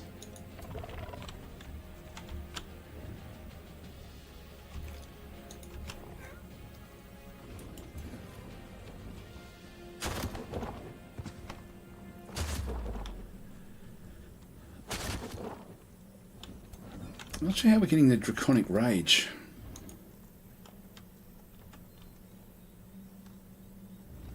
You see, when it says when the total hit points are reached 60% or lower, it deals plus 30% damage, but we were doing the damage there, unless it was doing the damage back at us. Oh, this one must be this one here. This I think has kicked in. Yeah, I think it must be them doing the damage back against us.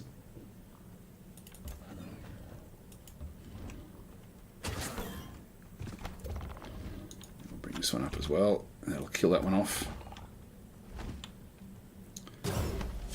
There we go. Nice critical hit. That's good.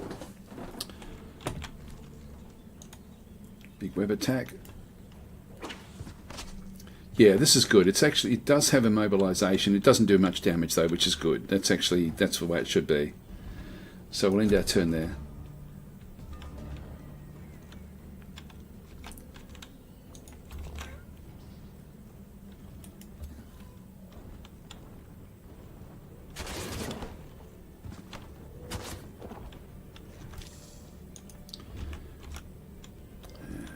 Do that one as well. Now we're not going to get another shot at this one with any of the others, I don't think, so they're basically done. We do have this one though.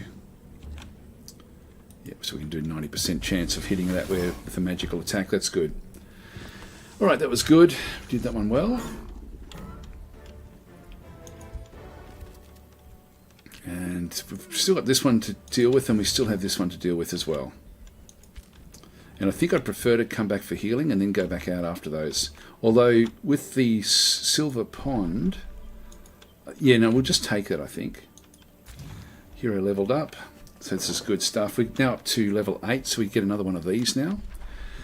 So we end up with Visions of Woe, Assassinate, slight chance of instant kill an injured target. This chance increases the, okay, that's okay. Warding Bond. So damage sustained by the target friendly unit is transferred to this unit. We don't want that. Restoration, so heals target friendly unit. And a target friendly unit that is dead can be revived. That's the one we want. Definitely want that one there. Confirm that one. I love this. I love the changes here. This is really, really cool stuff. Now, some of these. Experienced leader is going to be good for us. Let's just go that way. It does mean we end up getting the others through a bit faster. Or maybe defensive.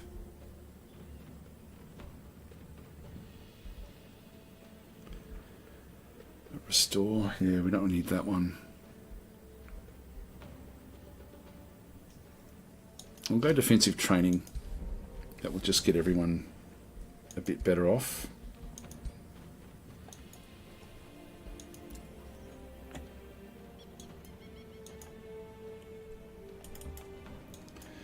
I don't know if we've been under there. No, we haven't. I do want to go and check all this stuff out. So, Tuskheim. Still got a couple of turns before that one does anything. Just end our turn there.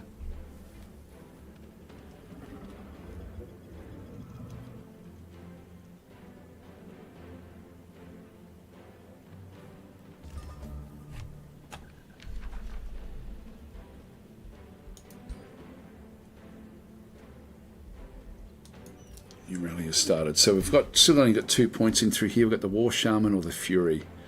Let's go and grab another Fury.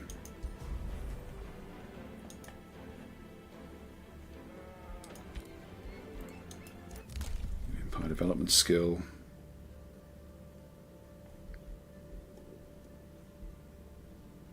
Just can't afford it. Okay, this pillaging one I do want to get, so we'll wait a turn, then we'll be able to pick that one up. Produce the mana obelisk in through this other side. We'll go with the bathhouse, which will then give us even more happiness. Let's go that way to start with.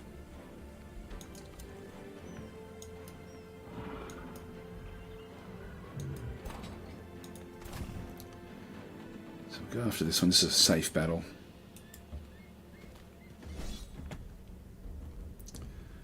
Auto combat. Yep, that's good. Dragon leveled up as well. Okay, so we get a chaos boon. So increasing city stability in all of your cities, or all one of our cities. Okay, so grab a corruption orb. So this would, you've gained a hero item, the corruption orb. Grab a chest full of riches. Well, this is going to be riches over time, so we definitely want to go that way. So let's go and do this one here. So we'll go and get that one. If we just go back across into this particular one, we have the level up. We do actually have the corruption orb is a tier 3. It's got death bolts. Now, damages fortified objects, misfortune. That one might be worth putting on the other hero, actually. Let's have a look and see. Yeah, the death bolts, that's tier 3. There's only tier 1. It's only a poison orb. Let's go and place that one there. It's going to be better. Oh, hang on, I still need to go and level up. Alright, so we've got health. The Ancient Governor will give us more knowledge, stability, fortification, health, etc. Quickening breath and terrifying gorging. This one here, I think I might grab this one as well. If resisted deals 30 physical damage, I'll take that one just in case we need to heal up a little bit. It's been cool actually, all this stuff. I mean, we haven't gone even outside of this. Oh, hang on, I did want to go and I wanted to get the other one, the support, the inspiring leader, just to make everything a bit cheaper. Yeah, we'll have to come back for that one a bit later on. Anyway, let's just go out after this one now. So this is actually, what's this area? This is Arcanium Ore. We will be wanting this one ourselves, but I will just clear it out on the way through. So just go auto combat here. Oh, we lost one. So we'll definitely go and replay that. So we've got a bit more important sort of characters here that we have to sort of go and deal with. Picklefather's saying, I've got to eat our enemies. Reduce, reuse, recycle. There we go. Doing the right thing, of course. Got to do the right thing. Now we've got some gargoyles, got some stone spirits back in through there, so stone elementals. Got a lesser one there as well. Plus we've got the iron golems. So, with the wyverns, we do actually have the obsidian wyvern, which will do very, very well against the iron golems ultimately. So we'll just get these ones ready to come through. The dragon can just sort of go into the middle here. Might just move it up a little bit actually. Just get it ready. Don't think that one can reach us. No, it can't quite reach us just yet. The fledglings, of course, are throwaways. We can afford to lose those. The warriors, keep them up.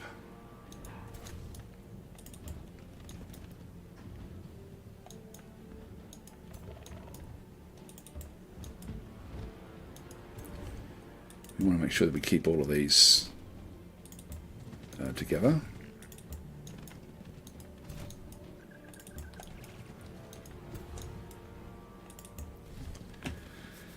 Okay, that's good.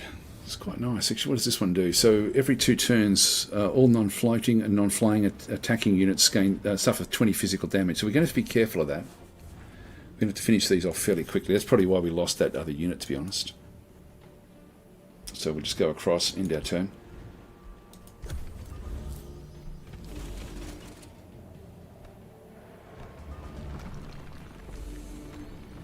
Now, we've got them all over the place, unfortunately. Only got like single attacks coming back in. Now, the retaliation is up there for that one, but I can get all 3 of those in this one here. Or I can just use a spider egg. I might just do that actually in this case. I don't know why these come back after why it's only like three turns and then it disappears. It just doesn't seem right.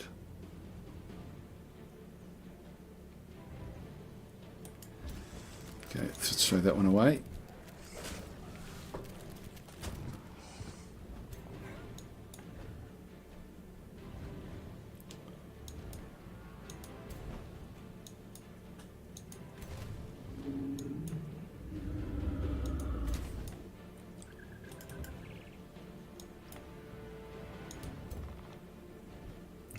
Just going to have to move this one around. The Frost Wyvern's not going to do much damage over that side.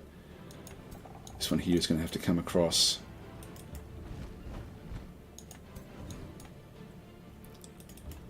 Just keep going off to the side there. I do get a shot there at 70%.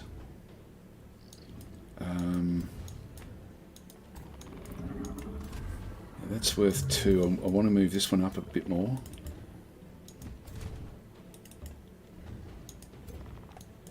As far as that one can go.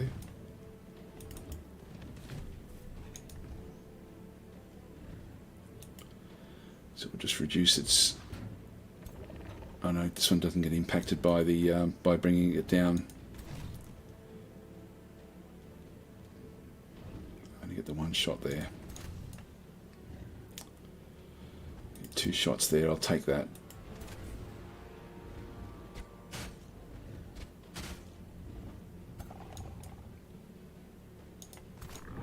Fury is getting strengthened.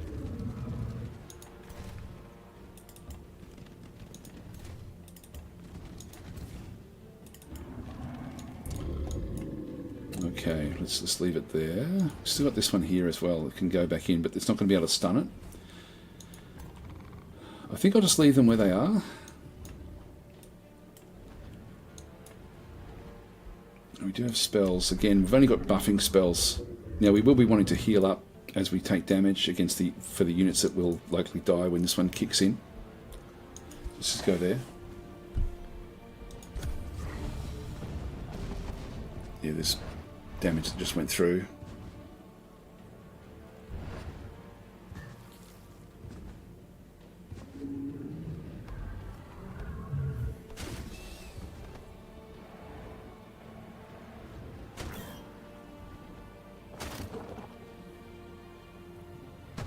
Careful, there's gargoyles behind us as well.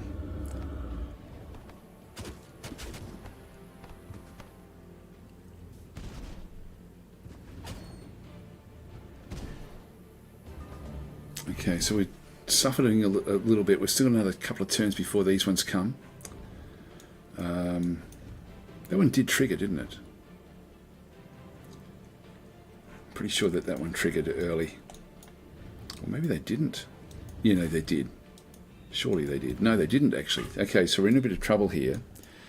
We need to get rid of this guy pretty urgently. And it's going to be hard.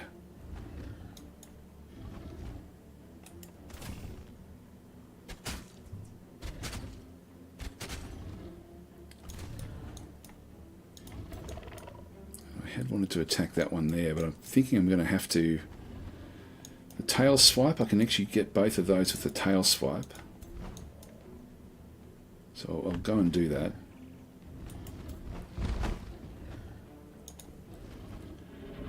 Don't kill him. But it gets close.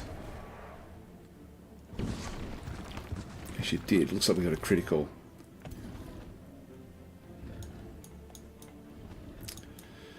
Alright, that one... Was that one stunned? Yes. Cannot use actions or movement. That's good. Oh, hang on. This one's over here. This lesser stone spirit's back in there again. Yeah, we're going to take some damage there. I really do want to take this one out.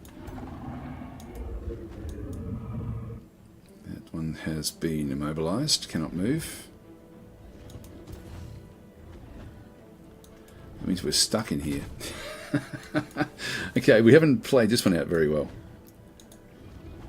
I'll kill that one off.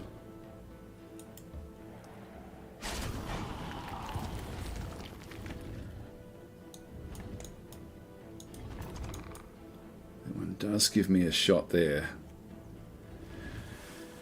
This one does have a lightning weakness, so I want to use the obsidian wyvern on that particular one over there.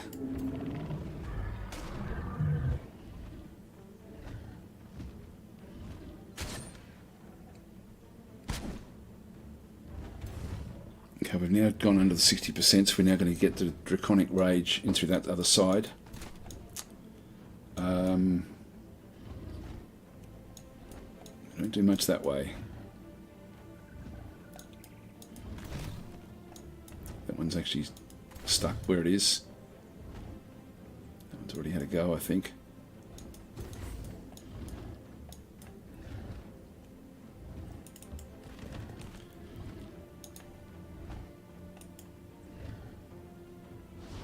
Bring its defences down. That's good.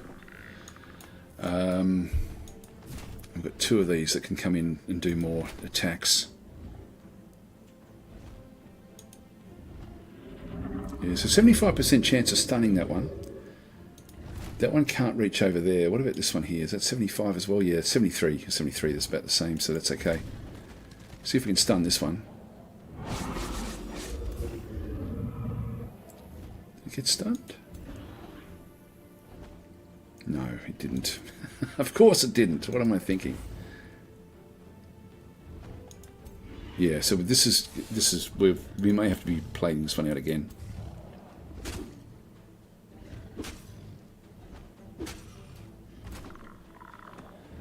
And this one over here as well.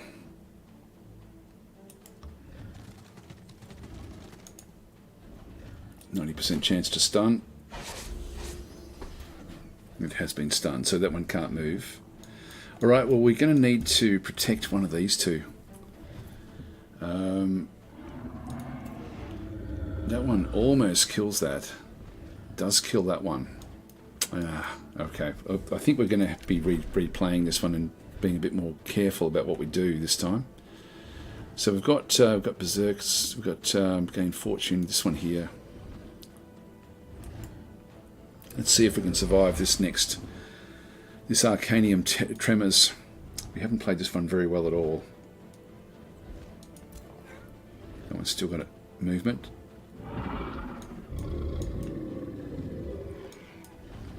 I'm just going to move this one back.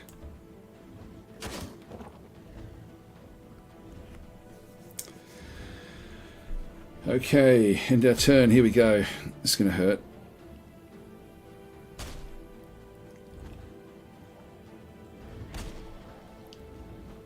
If we lose that one, we definitely... Yeah, no, we're definitely starting again. Alright, so I'll just restart from the start. I just want to see what happens here. Did we end up getting the damage coming through? Yeah, I've got to be very, very cautious here. So that means we're going to have to wear these things on the basically on the chin. So let's just go and back and restart. Desert Army looking really intimidating now with all those wyverns flying around. Yes, it looks great. And I actually just assumed we were going to be able to march into this one fairly easily. But we haven't been able to. Mainly because of this guy. So we need to stop the Stone Spirit. Now, what it's got is this ability here, immobilizing phase. So teleports the unit to target hex and deals damage to adjacent units. And there's a 30% chance of inflicting immobilize. Now, it immobilized everything except for the dragon. So actually, that really wasn't that good at all for us. So let's just go and move up. We won't go as far out this time. So we'll try to bring it in so that we end up, instead of fighting over here, we end up fighting back in here somewhere. So I'll bring the dragon across to there. Bring the wyvern down.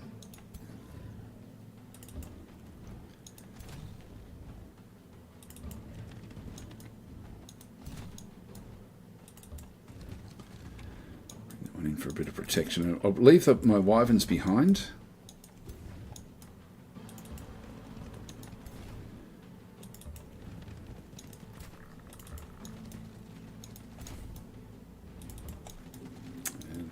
Across. So we've got a couple of turns. We're still going to then have to deal with this, of course.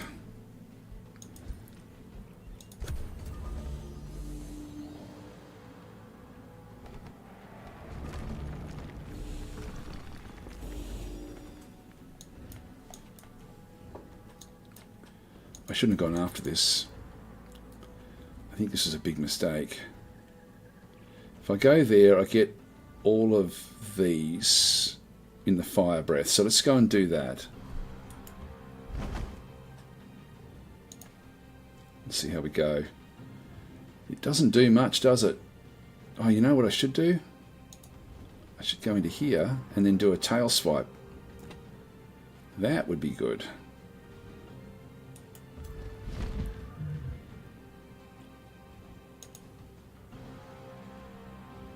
Still doesn't do a lot of damage, but it'll help a little bit.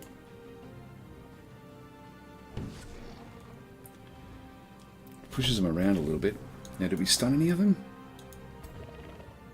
Yep, that one's stunned. That one's not. That one's immune to stunning. Now it's got lightning weakness, this one, so I get 2 shots here with this guy. Before I do that, I'll bring this one around in behind it. And that way we can get the sundered weakness. Actually, I don't know if it'll work with that one. I don't think it actually is affected by that. No, it's not. It's still a flanking shot. This one here, I only get 2 shots from there, so I'll take this one up as well.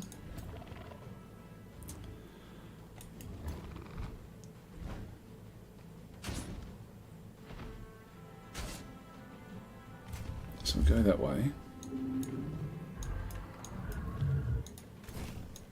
Now this one can use this, teleports to 4, so 1, 2, 3, 4, it can get into there, but it can do this from any sort of movement, so I can move anywhere and then do it. So I do have to be a bit careful. That is going to take a bit of an effort there.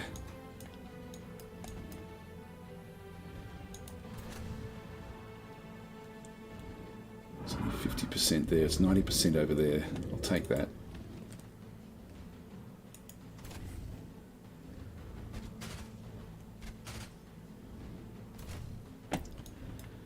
And of course, as soon as this thing jumps, we're then in trouble.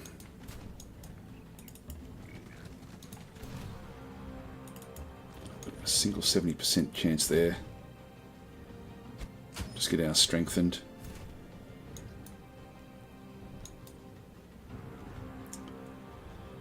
Yeah, so if it comes in close, if it goes to there, 1, 2, 3, 4, it can get into one of these. Actually, hang on, it goes to there. 1, 2, 3, 4. Yeah, it can actually reach pretty much anywhere it likes. So I need to block these off. If it jumps into there, it's not going to be great either.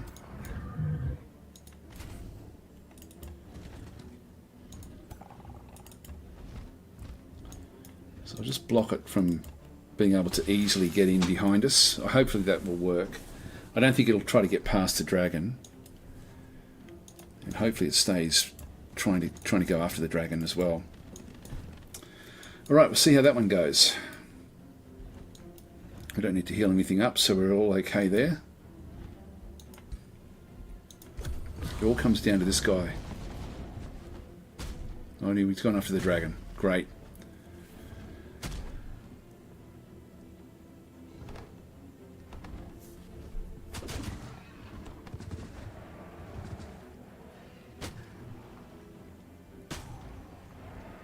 Maybe better to have this left, this one here, to take the damage.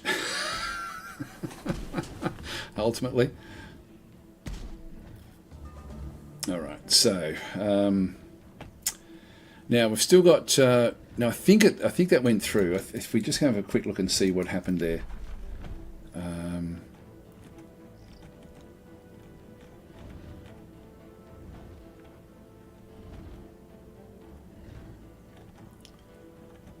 That's all of the stuff that went on. Yeah, so this is just basically what went on with everything. So that's actually okay. So we took damage then through that side. Here we go. The dragon intimidating the others.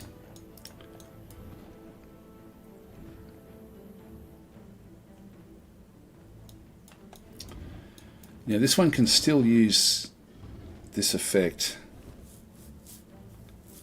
Cooldown 2 starts on cooldown 1. Does that mean it's on cooldown right now? Did it use it before? No, that's what it's got, so it can still actually do that one if it wants to. Okay, we can almost kill this one off.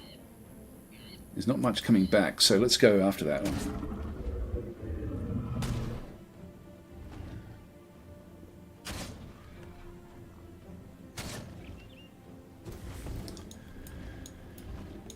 And then we have to kill this guy off.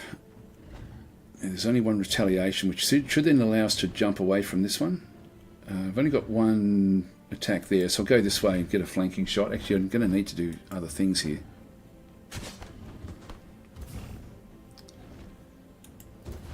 Ah, wrong one. Can I undo? Yes, I can. I didn't want to move into there. I wanted this one to move into there. Get the retaliation against it there. Actually, I'm surprised that one was able to move around. Does this one have the ability to do that one? Slippery. There we are. Does not trigger opportunity attacks. I didn't realise it had that. In that case, I'll move this one back to here.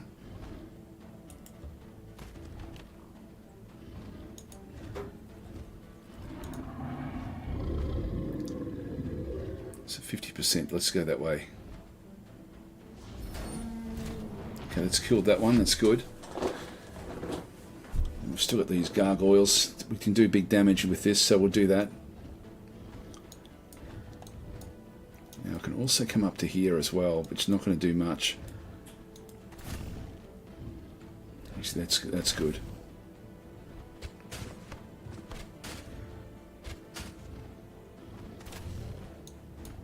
Because I've got 2 shots in there. I'm just going to be careful of this thing bouncing in and hurting all of my units. Actually, I can even hit it from here.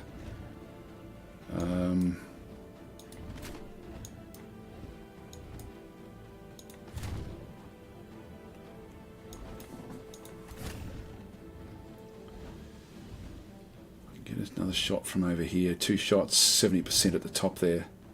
Let's do that. Let's just start to do damage against this one. We're going to need it. So I'll flank that one. This one here can then go and kill off their gargoyles.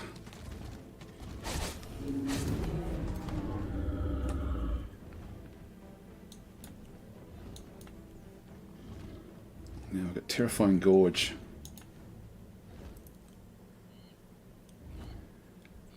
It's a 90%. This is 66%. Let's just do it.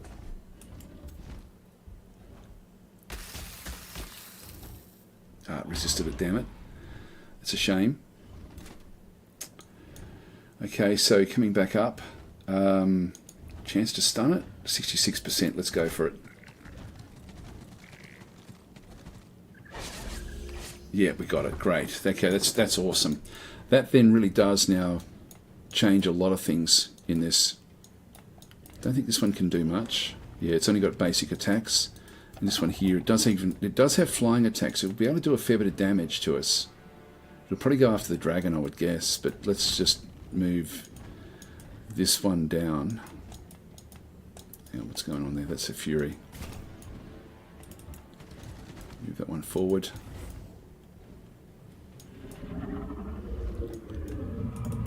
Just bring this one down across in here as well. 90%, 50%. We'll take the 90. And Thunder Defense did come down. Now the spell, we'll just get the Youthful Rejuvenation. We want to put that on this unit here. Try to give it some survivability. Okay, that's enough for it to then get the next one of those if we have to. But we've done pretty well in here this time around.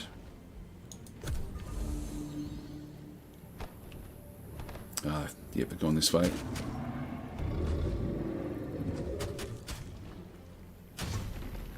Nice. Big critical hits coming in, and we've now got the dragon should now be doing the extra damage as well. So we now have to kill this thing off. And this thing as well. Yeah, we can do some pretty big damage there. I've only got 30% there. I've got 90% here. Take this one. We're getting extra strengthened, so each of these is now doing more and more damage from these Furies. That one's a 90% as well. Do we get the kill? Yeah, we do actually. So let's go that way.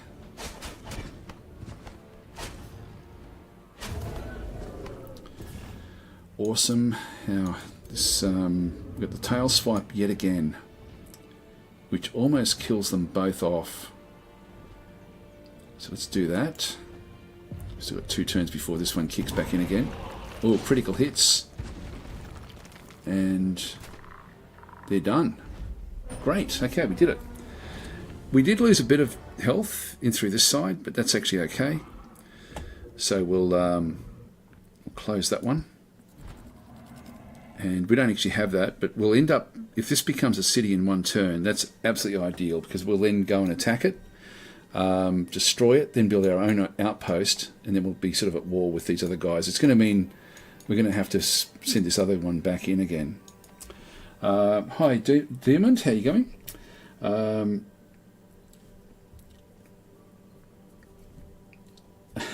About releasing good things, they balance the dragons. I bet a lot of people are going to assume the dragons will be overpowered. Doesn't seem to be the case at all. It's yes, it is now. It's like we've been really focused on trying to level it up, and it is now really quite a beast. But like it's still. I mean, that was good. All right, so we'll go in. I think we'll actually take this one on. We've got a few that are a bit injured here, but the Silver Pond. We do end up with different fairies we're going to go after here. Let's just go for it. I'm going to have to, if we go to war, we're going to have to come back and protect our territories with this stack. So it's only a bronze Ancient Wonder, so we'll explore. Okay, so it's freezing. In the upcoming battle, freezing winds is active, so every 3 turns all attacking units suffer 10 frost damage and 30% chance of suffering frozen. That's not good. Yeah, so we've still got it's a low risk battle for us. Use magic. Now we've got a fair bit of magic mana in there, so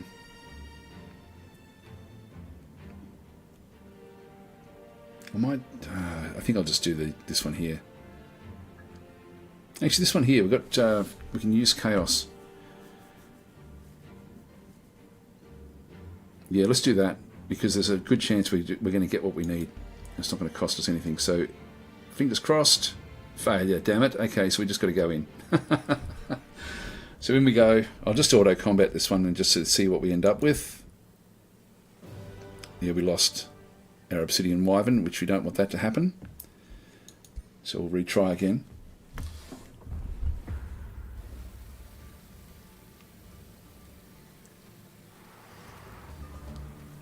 That was a bit of a shame about the other one, and we do actually have some issues now with our health. With a couple of units here. Now we're just going to go and start the process by getting. We had a spider egg that we could drop. It must be a different one I'm thinking of. That's range 7, so we can't do anything there. Let's just move this one up, and we'll wait for them to come. Now we've got to wait 3 turns for this one here. We do have to be a bit careful of that. Let's just move this one up.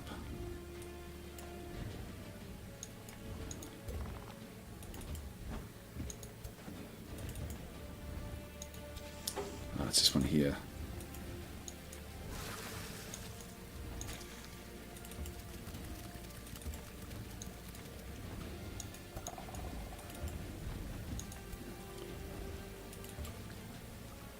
Okay, we'll just keep them back.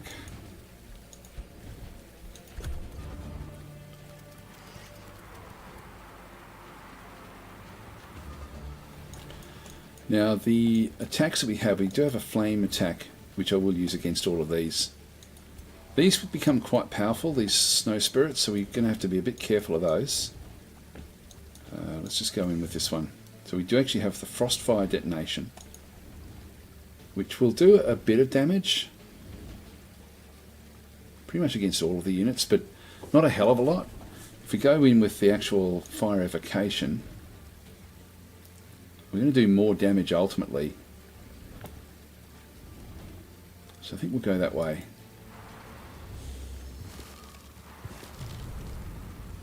Now some of them got wet because they're inside this territory. That's okay.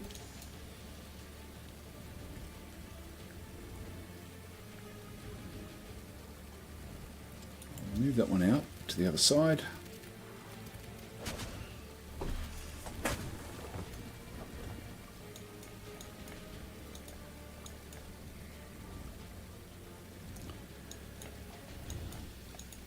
Now this fire wyvern can't do much just yet. It was the obsidian wyvern that actually ended up getting the damage here. I've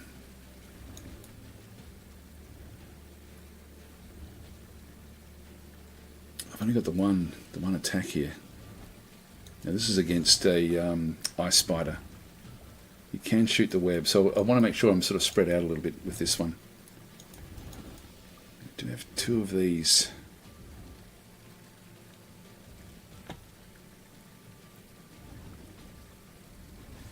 Now I can certainly attack this fairly effectively.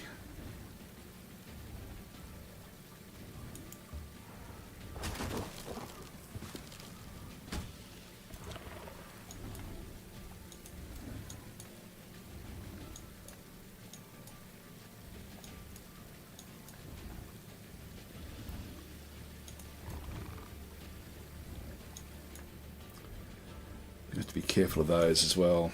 I think I'll bring this one into the middle here.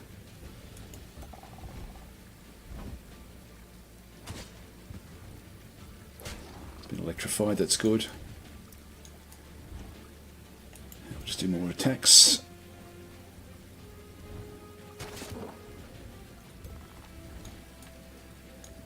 The fire wyvern. I'll just move this one up, but away from the others, and I will actually go and cast the youthful rejuvenation on that one.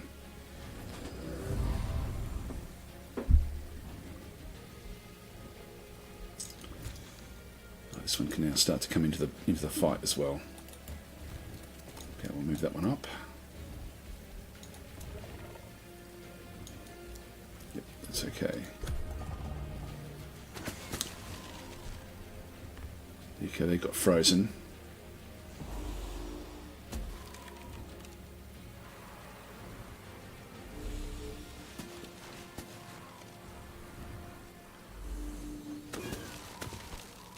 Yep, so it got frozen as well.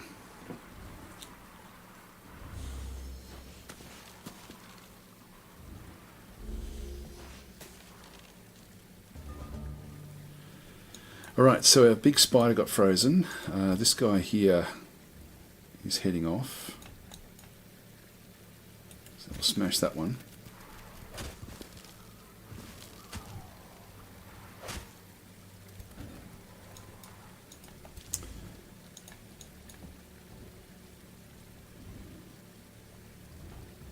That will kill that one off. If I press Alt, I can do lower damage there. I can actually do some damage against those, but I think killing the units off is going to be pretty better for me. Looks like I do a bit of damage to myself. Yeah, I do actually. It's friendly fire there. In that case, we'll go look at the lightning damage. That's actually not bad.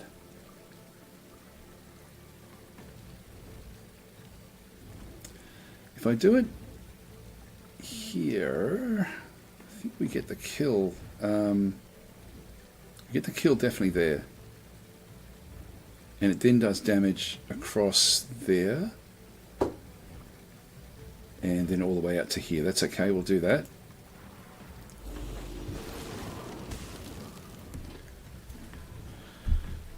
Okay, that's good. Now we can't do anything with those two. We still have the fire wyvern in here. That can kill off this guy. Can't kill off the witches. So we'll take that one.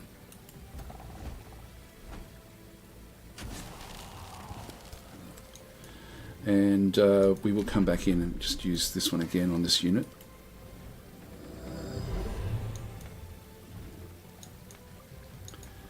This one's still going. We can kill that spider off.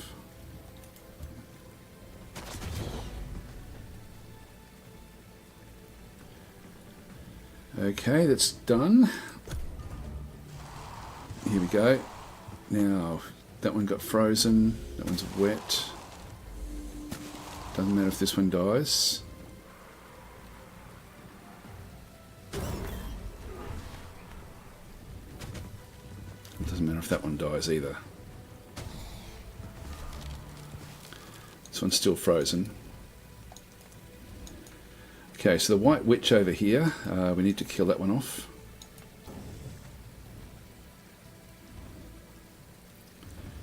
That will do a lot of damage there with the magic bolts. I'm going to be able to kill that one off anyway, no matter what I do. See, that one there can kill that one off, so I'll do that.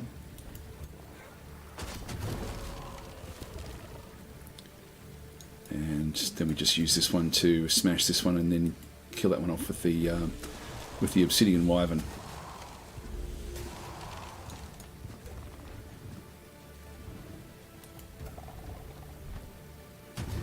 There we go. Right, we've got one unit left. Everyone else is still pretty good with their health. It doesn't matter about these. These will come back to life with resurgence. So I don't need to really heal anyone else up at this stage. Just end our turn.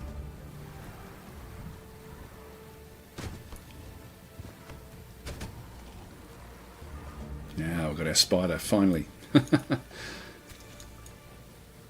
we can kill that one off. That'll be it. Job done. And so the only units that died were the ones that get resurgence anyway, so that's all good. So we'll close that one off. And we've got the Storm Orb.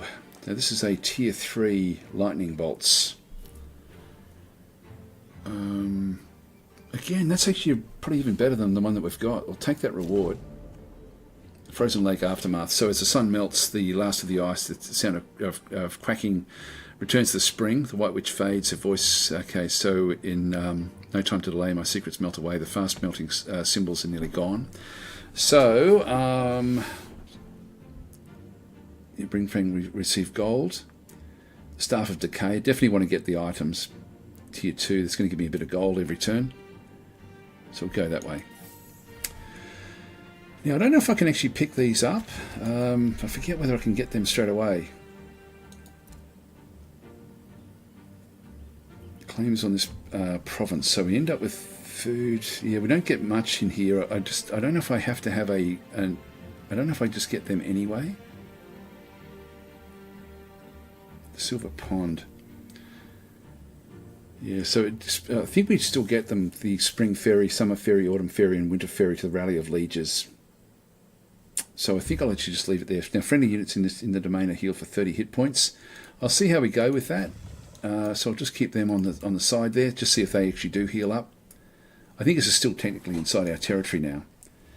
So that one's okay.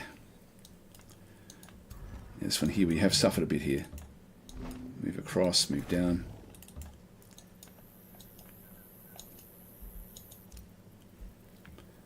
Leave that one there.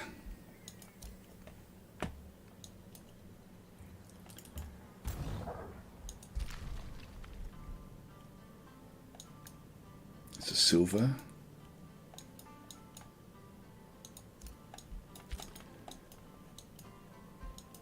Okay, we'll end our turn here.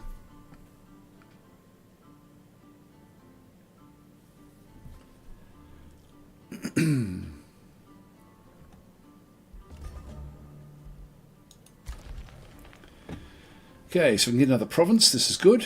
We've got the conduit. This would be good to get if we can get this one over here. What I think I'll do is I'll just have a quick look and see. That one's 2 away, no matter where I go. But I might as well try to get this if I can. Maybe just too far. Let's grab another forester in there.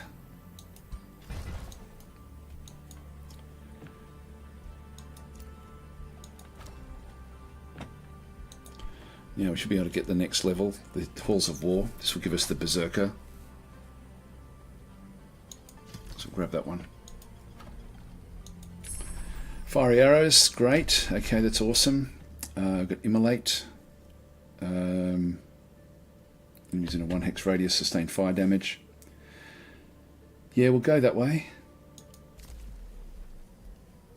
And we'll now just go and pick fiery arrows.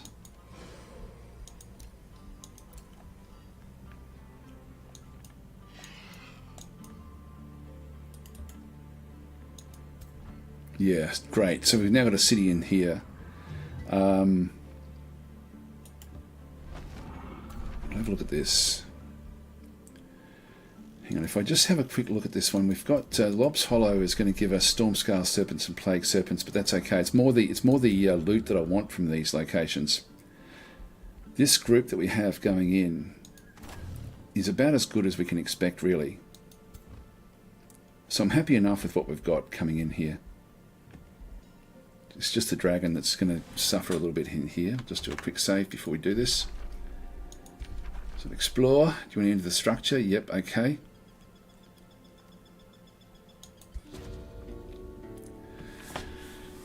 Okay, so we have... okay, so we've got spiders. Okay, it's still a bit of a... It's a low-risk battle, but it still is a bit of a problem. So no spider webs will be present. So this here is a slay the vile creatures or set fire to the webbing around you. So no spider webs will be present in battle, but in the upcoming battle, rampant fire is active. Rampant fire is what? Several areas and flammable objects are on fire. That doesn't really worry me too much, as opposed to yeah, sprawling spider webs will be active. Let's go this way. We'll set the fire. So we can still retreat at this point in time. So we just got a heap of spiders. We've got Dread Spider Matriarchs, Hunter Spiders, and also Dread Spider Hatchlings. So now with what we're going in with, you know, I think I'd actually prefer to go in with another Fury.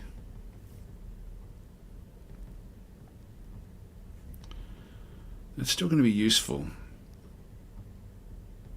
Well, this one, we get resurgence with that one, so it is worth its weight in gold, that particular unit. Yeah, let's just do it. Let's just, we'll try an auto combat. And we got it there. That's okay. So we've got that one. Just close it. The Circlet of the Dreamer. So this is a tier 2 head unit. Yep, that's okay. We'll take the reward. And Lair of Silk Aftermath. So after the spice is dealt with, you can search the cave with ease. What do we end up having through here? I think the good of your arrival. My name is Lemkier Darkdrate of the Donateur.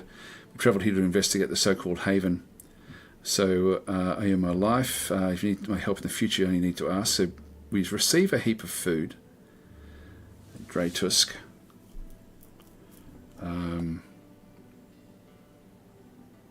Yeah, next population changes from 6 turns to 2 turns. That's good. So if we send her home, that's going to be a good act. We don't want to do that one. Strip Lamia Darkdrake of her belongings and imprison her. Well, of course we want to do that because we want whatever loot we can find. So we get her captured. So she gets captured. Now, where is that location? It's not Midgard. I don't know where the other one was from. We're seeing more and more stacks now coming. Oh, they've gone undead. All right, so they've gone as an undead faction. It's a level 5. We can heal up in here, so we'll do that. And then once we've healed up, we will then take this one out. Our ruler has leveled up yet again. Here we go. So we've got, have a quick look and see if there's anything else in here we can make use of. There's not. We're getting good income in here. This is good stuff. Yeah, jinxed. Oh, yeah, we actually got minus 1 chaos affinity there for 6 turns, which is a bit of a problem. All right, so we'll just go back in. Now we've got the Chaos Aura. This is the best of them. So at the end of each turn, adjacent enemy units have a base 60% chance of being inflicted with a random negative status effect. We've also got Quicken Breath. I think I'll take this one here.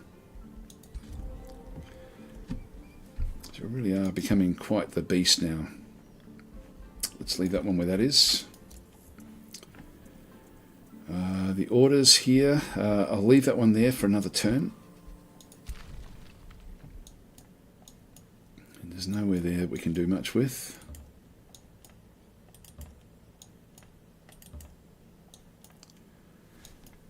Just move on up and see what else we can find.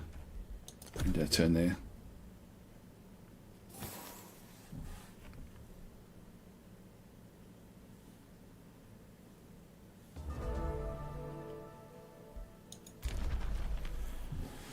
Negotiations. So we've now got vassalage. Great. So we now are picking up a little bit extra in through here. This is going to be very, very helpful to us. Spell ready. Fiery arrows. This is going to cost us a fair bit. Only 10. That's not too bad. So they continue. And we've got Silver Tongue Fruit acquired and Archon Blood acquired as well. So we just need Tranquility Pools to get this particular one through this side and Haste Berries for that one there. That's fine. And we've got the hero level up. So this one is now level 9.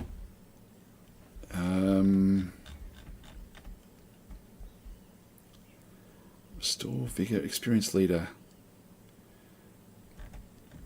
Now the Magecraft. I think I'll go back this way. Confirm that one. That's good.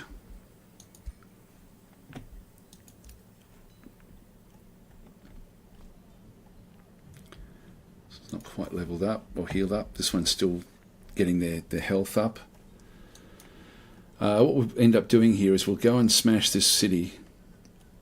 I can do this one very, very quickly. There's no protection here, so we can basically take the city over. Now, for what we've got with our faction, if we just go back and have another look at the actual faction itself, the Scaly Rages. Now, we've got the Chosen Destroyers. So this is raising cities, grant a permanent plus 40 gold, plus 20 mana, and plus 20 knowledge income. So it doesn't matter what size the city is. So having these cities starting to sort of develop up is fantastic for us. So this is absolutely ideal because we can then destroy the cities and we get income from it.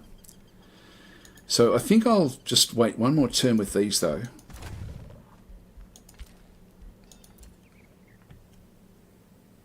And these are now ready to go after this one here.